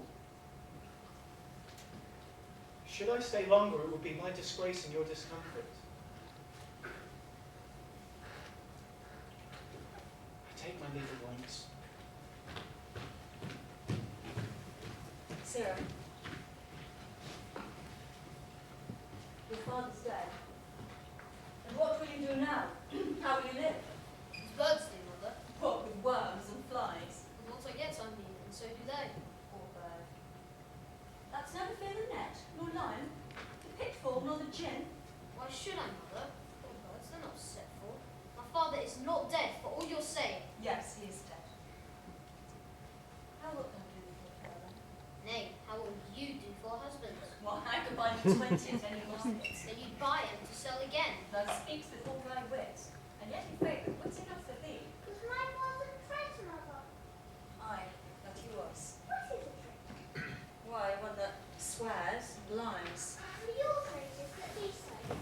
Everyone that does so is a traitor and must be hanged. And must they all be hanged that swear and lie? Everyone. Must hang them. Why the honest men? Then the lies and swearers are fools, for there are enough lies and swearers to beat the honest men, and hang them up. Now God help you, poor monkey. How wilt thou do for a father? If he were dead, you'd meet. If he was not, a good son that I should quickly have me father. Poor prattler, how thou talkest. Bless you, fair dame. I am not to you now knowing your state of honour. I am perfect. I doubt some danger does approach you nearly. If you will take a homely man's advice, be not found here. Hence with your little ones. To fright you thus, methinks I am too savage. To do worse to you were fell cruelty, which is too nigh your person. Heaven preserve you, I dare abide no longer. Whither should I fly? Done no harm. I remember now. I'm in this earthly world. To do harm is often laudable. To do good, sometimes accounted dangerous folly. Why then, alas, do I put up that womanly defence to say I've done no harm? What are these faces? Where is your husband? There is no place so unsanctified where such as thou mayst find him. He's a traitor! Thou thou lights that shaft there, villain? What shame! Young fry of treachery. Yes, killed me, mother.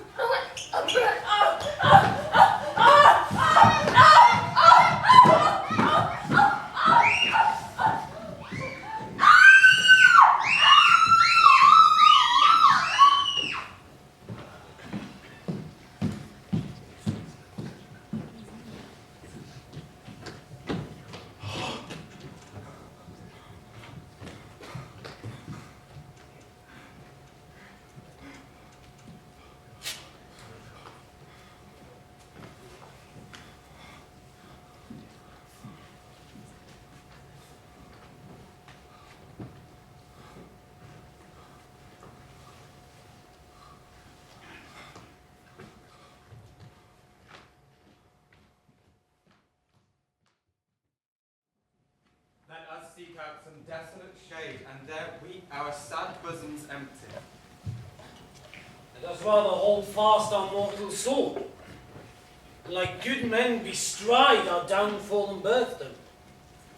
Each new morn a new widow's howl, new orphan's cry, new sorrows strike the face of heaven, that it resounds as if it fell toward Scotland, and cries out like syllable of dollar. What I believe, I'll wail. What no believe, and what I can redress, as I shall find the time to friend, I will. What you have spoke, it may be so, perchance. This tyrant, whose sole name blisters our tongues, was once thought honest. You have loved him well. He hath not touched you yet. I am young, but something you may deserve of him through me, and wisdom to offer up a weak, poor, innocent lamb to appease an angry god. I am not treacherous. But Macbeth is. A good and virtuous nature may recoil in an imperial charge, but I shall crave your pardons, at which you are, my thoughts cannot transpose. Angels are bright still, though the brightest fell. I have lost my hopes. Perchance even there where I did find my doubts. Why, in that rawness, left you wife and child? Those precious motives, those strong knots of love, without leave-taking, I pray you, let not my jealousies be your dishonours, but mine own safeties. You may be rightly just, whatever I shall think. Bleed. Bleed, poor country. Great tyranny, lay thy bases sure, that goodness dare not check thee. Wear thy wrongs, the title is afeard.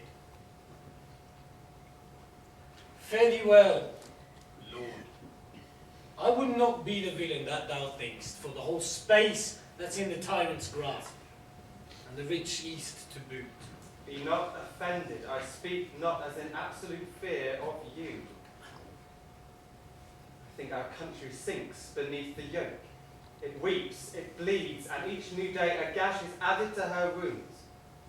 I think withal there would be hands uplifted in my right, and here from gracious England have I offer of goodly thousands.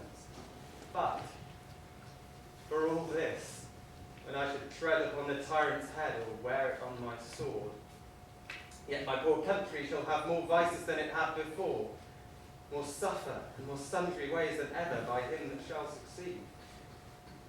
And what should he be?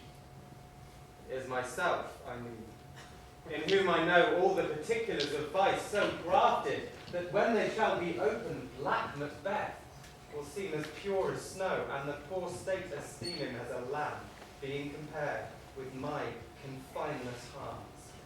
Not in the legions of horrid hell could come a devil more damned in evils to top Macbeth. I grant him bloody, luxurious, avaricious, false, deceitful, sudden, malicious, smacking of every sin that has a name. But there's no bottom, none in my voluptuousness. Your wives,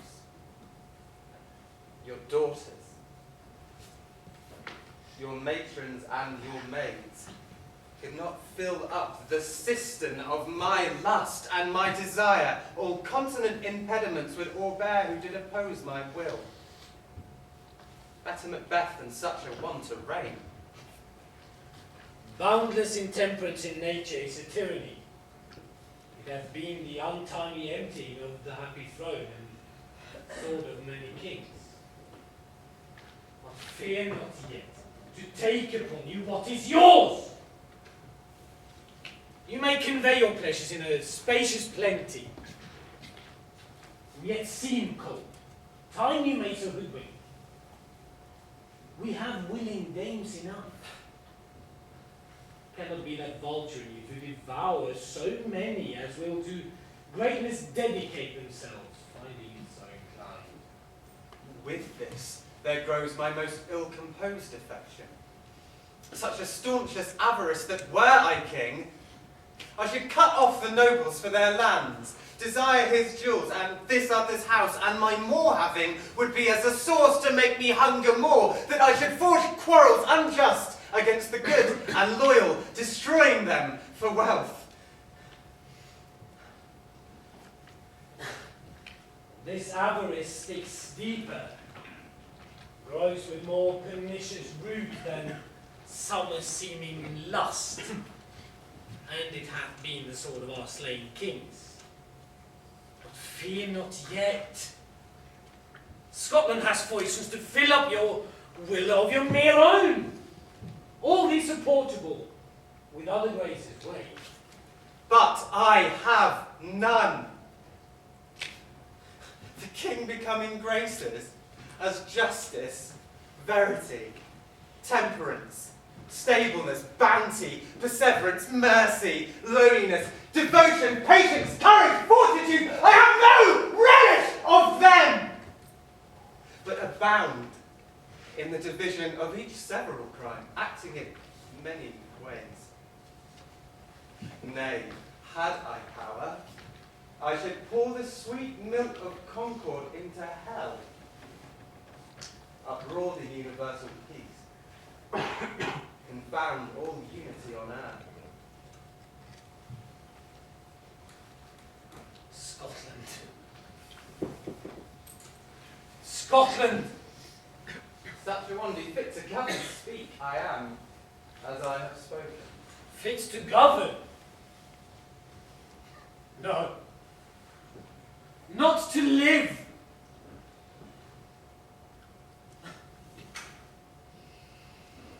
Nation miserable, with an untitled tyrant bloody sceptred, when wilt thou see thy wholesome days again? Since that the truest issue of thy throne by his own interdiction stands accursed, and does blaspheme his breed.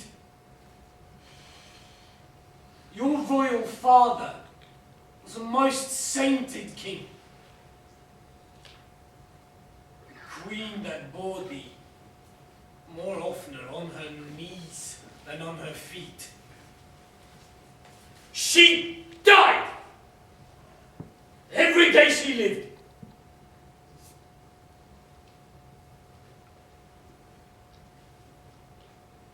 Fare thee well. These evils that thou repeatest upon thyself have banished me from Scotland. My breast, thy hope ends here. Macduff! This noble passion, child of integrity, hath from my soul wiped the black scruples, reconciled my thoughts to thy good, truth, and honour. Devilish Macbeth, by many of these trains, hath sought to win me into his power, and modest wisdom plucks me from over-credulous haste. But God above, deal between thee and me, for even now I put myself to thy direction, and speak my own detraction here. Abjure the taints and blames I laid upon myself for strangers to my nature.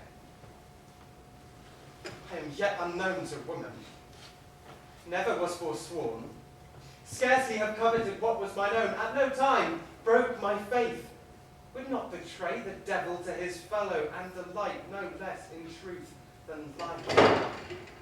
First false speaking was this upon myself. What I am, truly, is thine and my poor country's to command.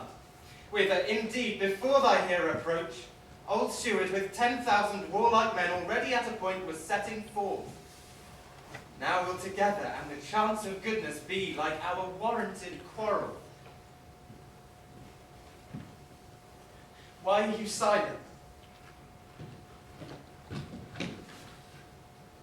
Such welcome and unwelcome things at once. It is hard to reconcile. Who comes here? My countryman, but yet I know him not. Carson! Welcome. I know him now. Good God, betimes remove the means that make us strangers. Sir. Amen. Stand Scotland where it is? Alas, poor country, almost afraid to know itself. It cannot be called our mother, but our grave, where nothing but who knows nothing is one seen to smile, where sighs and groans and shrieks that rent the air are made, not marked, where violent sorrows seem to mod in ecstasy. The dead man's knell is there scarce to ask for who, and good men's lives expire before the flowers in their caps, dying or ere they sicken. Oh, creation. Too nice, yet too true. What's the nearest grief? That of an hour's age doth hiss the speaker. Each minute teems a new one. How does my wife? Why, well. And my children? Well, too. Tyrant hath not mattered at their peace. No. They were well at peace when I did leave them. Be not a niggard of your speech. How goes? Well, I came hither to transport the tidings of which I have heavily borne. There ran a rumour of many worthy fellows that were out, which was, to my belief, witnessed or rather, for I saw the tyrant's power afoot. Now is the time of help. Your eye in Scotland would create soldiers, make our women fight to doff their dire distresses. Be it their comfort, we are coming thither. Gracious England have lent us good steward and 10,000 men, an older and better soldier, none that Christendom gives out.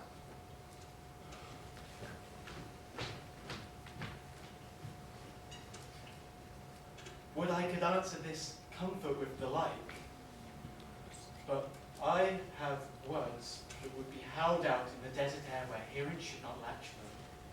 And what concern they? Is it a general cause, or is it a fee grief due to some single breast? No mind that's honest, but in it shares some woe, though the main part pertains to you alone. If it be mine, keep it not from me. Quickly, let me have it. Let not your ears despise my tongue forever, which will possess them with the heaviest sound that ever yet they heard. I guess that. Your castle is surprised, your wife and babes savagely slaughtered. To relate the manner whereon the quarry of these murder deeds went the death of you. Merciful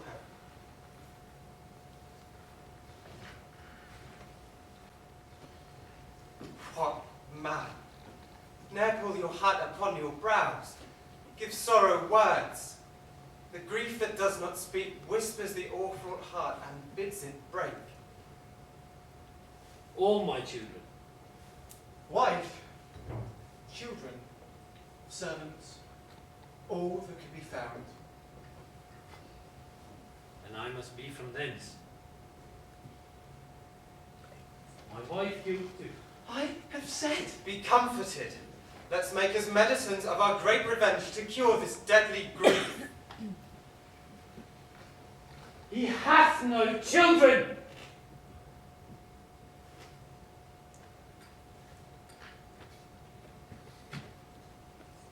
All my pretty ones. Did you say all? Hell, kite.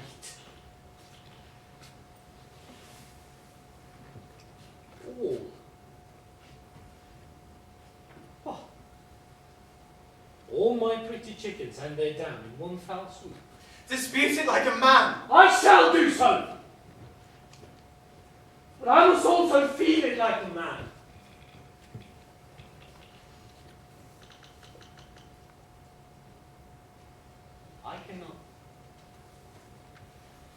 I cannot but remember such things that were more precious to me. Sinful Macduff. Did heaven look on and would not take their part? They were struck for thee. Not that I am, not for their own demerits, but for mine, fell slaughter on their souls. Heaven rest them now. Be this the whetstone of your sword. Let grief convert to anger. Blunt not the heart, enrage it. I could play the woman with mine eye, and the blackguard with my tongue. But heaven cut short all intermission.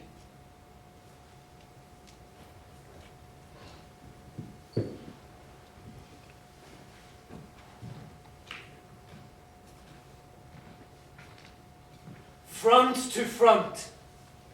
Bring thou this fiend of Scotland and myself. Within my sword's length, set him. And if he escapes, then heaven forgive him too. This tune goes manly. Come, go to the king. Our power is ready, our lack is nothing but our leave. Macbeth is ripe for shaking, and the powers above put on their instruments. Receive what cheer you may. The night is long that never finds the day.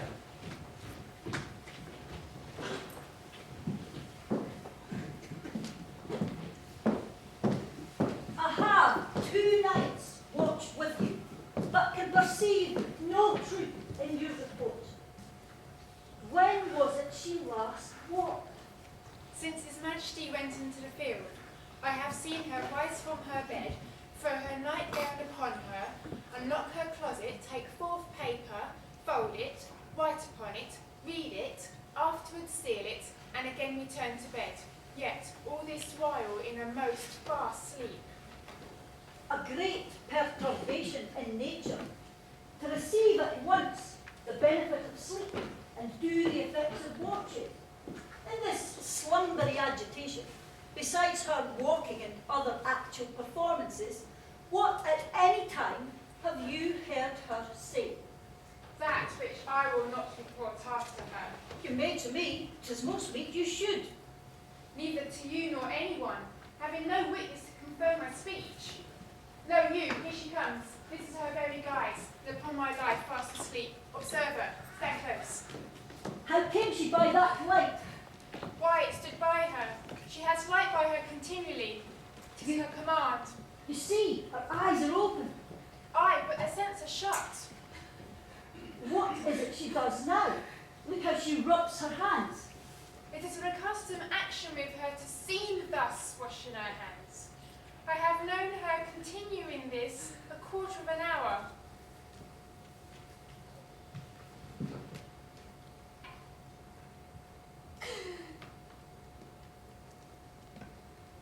Yet here's a spot. Hark, she speaks. I shall set down what comes from her in order to satisfy my remembrance the more strongly. Out! Damn spot. Out, I say. 1, 2. Why then 'tis time to do it. Hell is murky. Fie, my lord, fie! A soldier and a beard! What need we fear who knows it when none can call our power to account? Yet who would have thought the old man to have had so much blood in him? Do you mark that? But then if I've had a wife, where is she now? What? Will these hands ne'er be clean? No more of that, my lord, no more of that. You mar all with this starting. Go to, go to. You have known what you should not. She has spoke what she should not. I am sure of that. Heaven knows what she has known.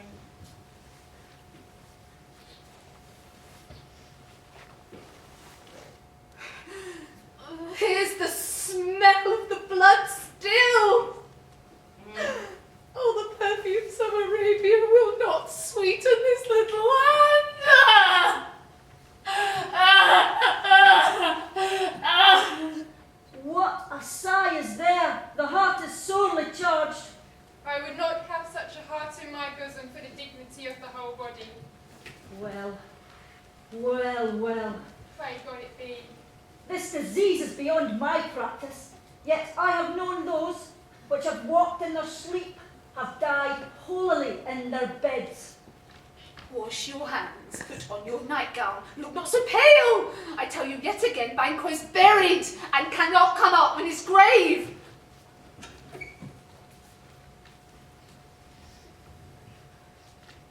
Even so. To bed, to bed. There's knocking at the gate. Come, come, give me your hand. Come, give me your hand. What's done cannot be undone.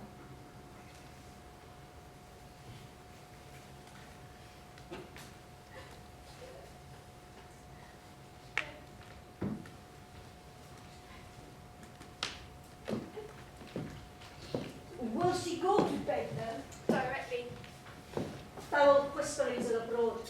Unnatural deeds do breed unnatural troubles. Infected minds to their death pillows will discharge their secrets. More needs she the divine than the physician. God, God help us all. Look after her. Remove from her all means of annoyance and still keep eyes upon her. And so, good night. My mind she has mated in my sight, amazed. I think, but dare not speak. Good night, good doctor.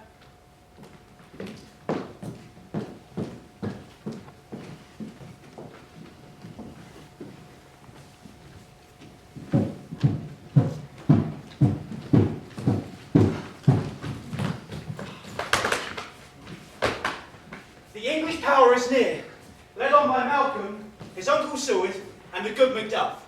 Revenge is burned in them, for their dear causes would to the bleeding and grim alarm excite the mortified man. The burning wood shall be done, that way they're coming.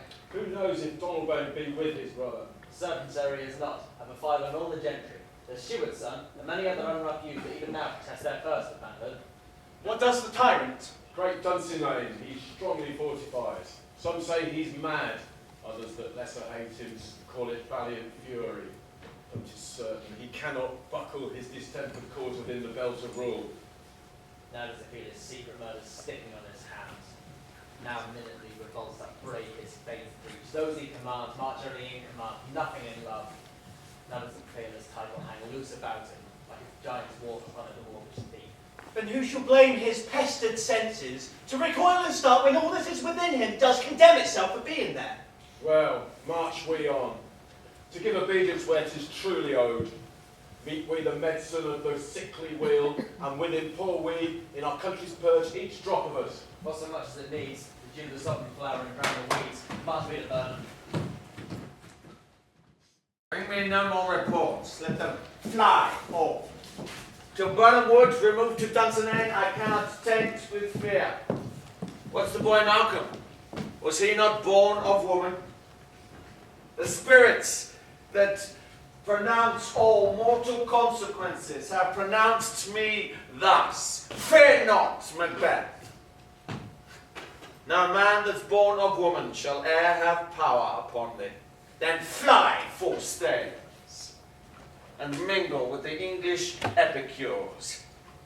The mind I sway by, and the heart I bear, cannot sad with doubt, nor shake with fear.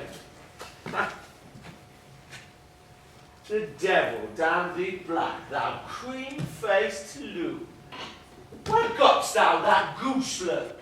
There is 10,000. 10,000 geese, villain? Soldiers, sir. Go prick thy face. Overread thy fear, thou lily-livered babe. What soldiers patch? so. Those linen cheeks of thine are counsellors to fear. What soldiers? Wait, face! English force, Oh. please you! Oh, get your face hence! Potter! My heart sickens when I behold such... Porter, I say! My way of life has fallen into the sand. The yellow leaf. And that which should accompany old age as honor, love, obedience, troops of friends. And I cannot look to her. But in their stead, curses, not long, but deep. Mouth honor, breath, which the poor heart would fain deny and dare not. Porter, I say! It's your Grace's pleasure. What news more? All is confirmed that was reported.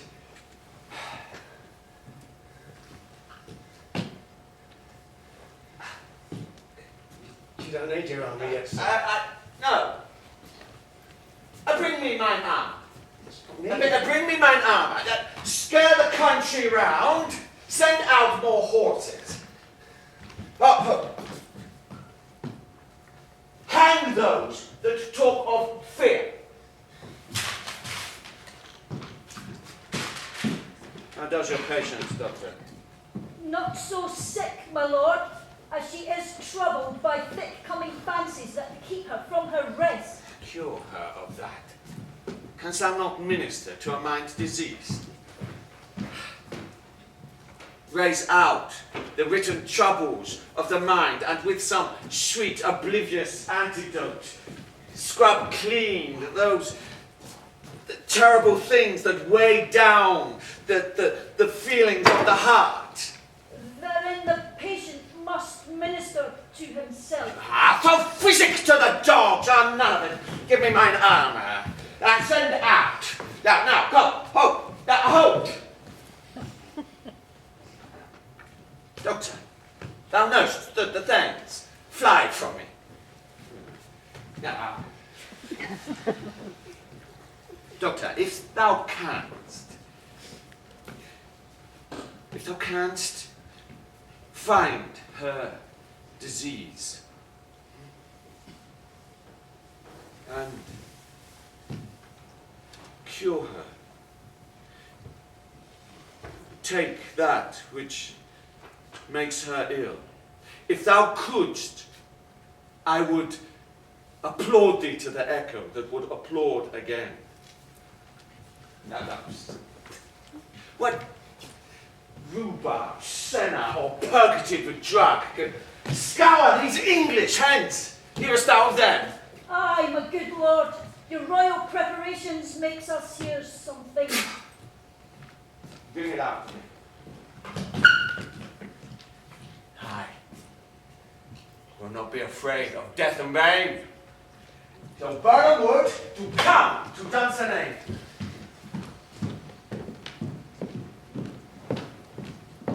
Were I from Dunsinane away and clear, profit again would hardly draw me here.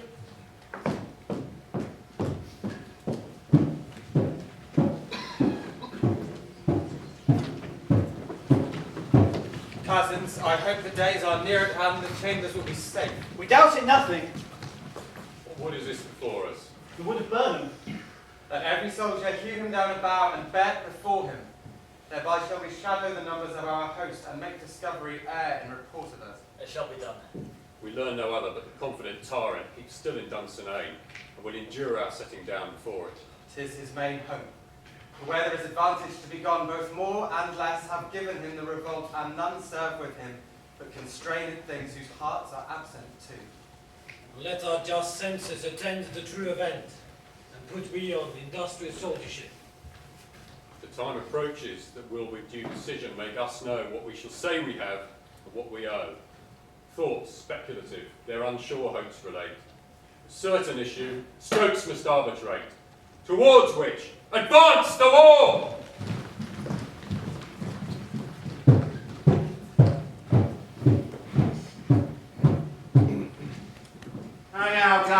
banners on the outward wall, the criers still they come. Were they our castle's strength will laugh a siege to scorn? Were they not forced with those that should be ours? We might have met them, therefore, beard to beard, and beat them back at home.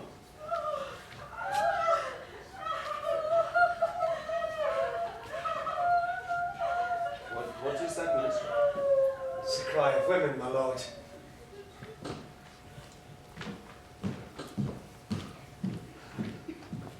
I've almost forgot the tastes of fears. The time has been. My senses would have cooled to hear a night shriek, and my fell of hair would, at dismal treaties, rouse and stir. I have supped full of horrors, darkness, familiar to slaughterous thoughts, cannot once start me. Wherefore was that crying? Queen, my lord, is dead. She should have died hereafter. There would have been time for such a word tomorrow. And tomorrow. And tomorrow creeps in this petty pace to the last syllable of recorded time. And all our yesterdays have lighted fools the way to dusty death. Out, brief candle. Life's but a walking shadow, a poor player that struts and frets his hour upon the stage, then is heard no more. It's a tale told by an idiot, full of sound and fury, signifying nothing.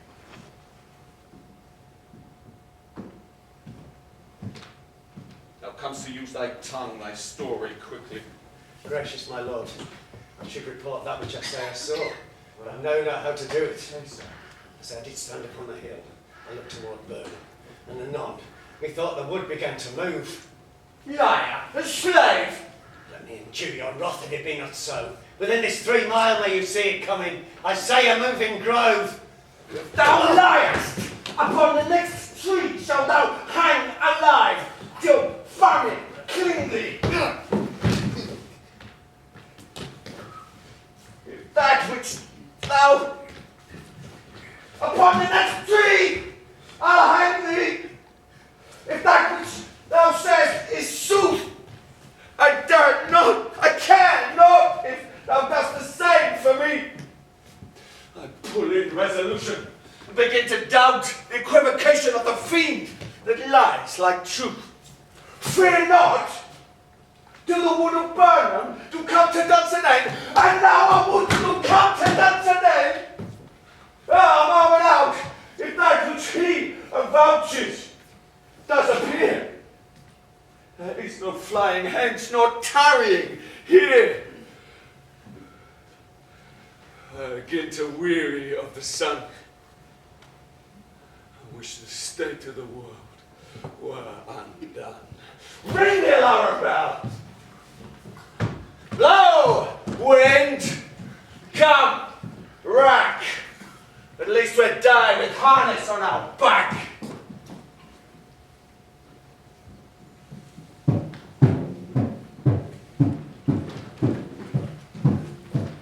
Now, near enough, your leafy screens throw down and show like those you are. You, worthy uncle, shall with my cousin, your right noble son, lead our first battle. Worthy Macduff and we shall take upon what else remains to do, according to our order. Fare you well. Do we but find the tyrant's power tonight, let us be beaten if we cannot fight. Let our trumpets all speak, give them all breath, those clamorous harbingers of blood and death.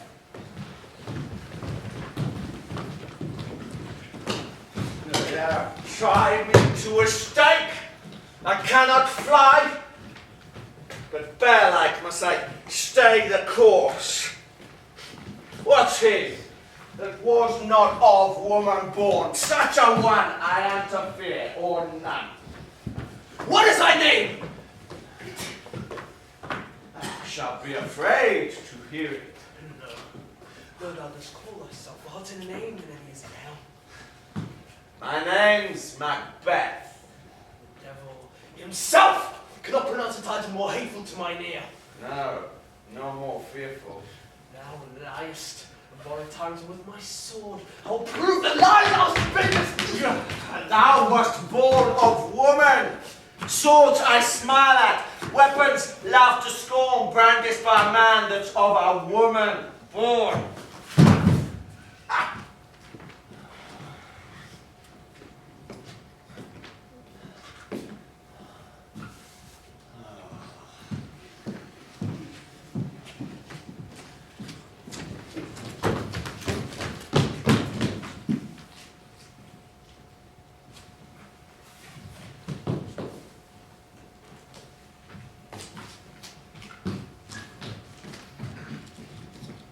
That way the noises. Great tyranny, show thyself! If thou be slain with no stroke of mine, my wife and children's ghosts will haunt me still. I cannot strike at wretched kerns whose arms are hired to bear their staves. Either down, Macbeth, or else my sword with an unbattered edge I sheathe again undeeded. By this great clamour, one of greatest note is bruited. Fortune let me find him, more I ask not. This way, my lord. The castle's gently rendered. The tyrant's people on both sides do fight. The noble thanes do bravely in the war. The day almost itself professes yours, and little is to do. We have met with foes that strike beside us. Enter, sir, the castle.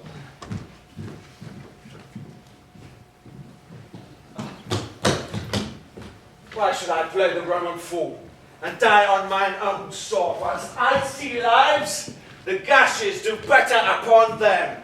Turn, hellhound! Turn! Of all men else I have avoided thee, but get thee back! My soul is too much charged with blood of thine already. I have no words. My voice is in my sword, thou bloody a villain, and terms can give thee out.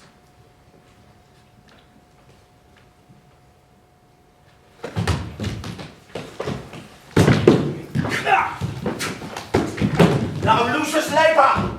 As easy mayest thou the entrenched air, with thy keen sword impress and make me bleed. Let thy blade fall on vulnerable crests. I bear a charmed life that must not yield to one of woman born.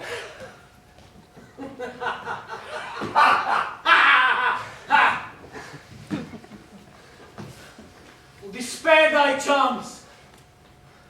Let the angel that thou still hast served tell thee. Macbeth was from his mother's womb untimely ripped. Accursed be the tongue that tells thee so. For it hath cowed my better part of man, and be these struggling fiends no more believed, that palter with us in a double sense, that put the word of promise to our ear, and break it to our hope. I'll not fight with thee. Then yield thee, coward. Live to be the show and gaze of the time. We'll have thee as our rare monsters are, painted on the pole and under it. Here may you see the tyrant.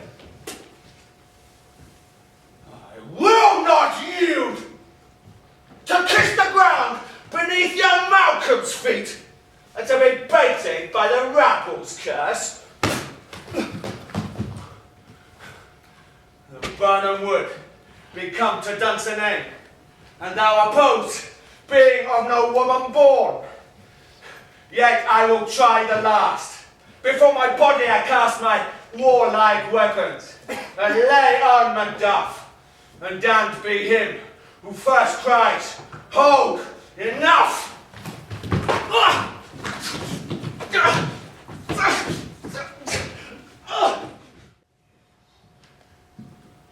I would the friends we missed were safe arrived. Some must go off, and yet, I leave I see so great a day as this is cheaply bought. Macduff is missing, and your noble son. Your son, my lord, has paid a soldier's debt. He only lived but till he was a man, the which no sooner had his prowess confirmed at the untrinking station where he fought, but like a man, he died. Then he is dead?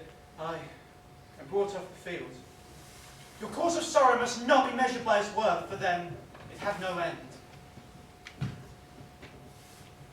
And his hurts before? Aye, on the front. Why then, God's soldier be he.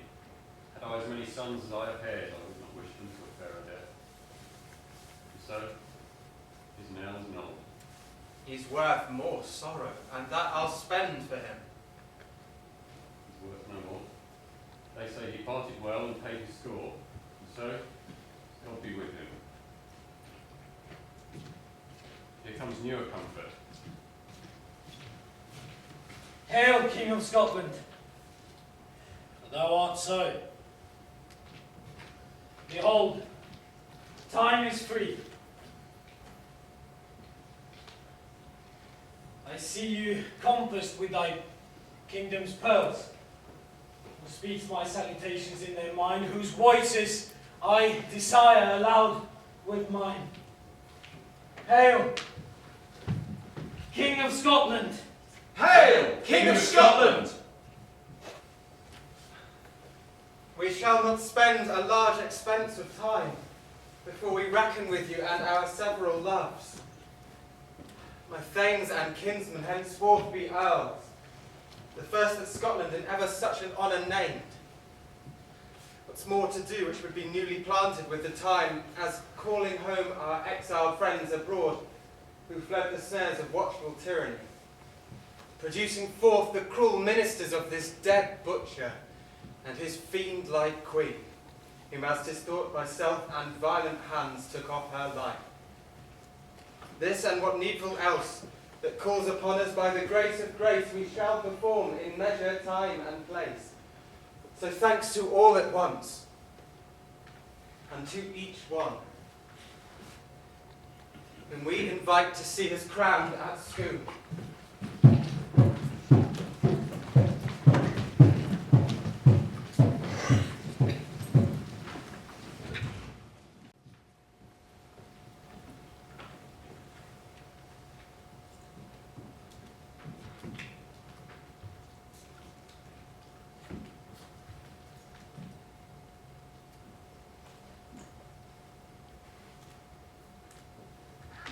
Thou shalt get king.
te importa que te ame si tú no me quieres ya?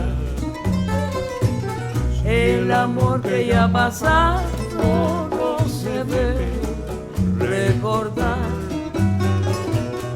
Fui la ilusión de tu vida, un día lejano ya. Hoy represento el pasado, no me puedo conformar. Hoy represento el pasado, no me puedo conformar. Si las cosas que uno quiere se pudieran alcanzar, tú me quisieras lo mismo que 20 años atrás. Con qué tristeza miramos un amor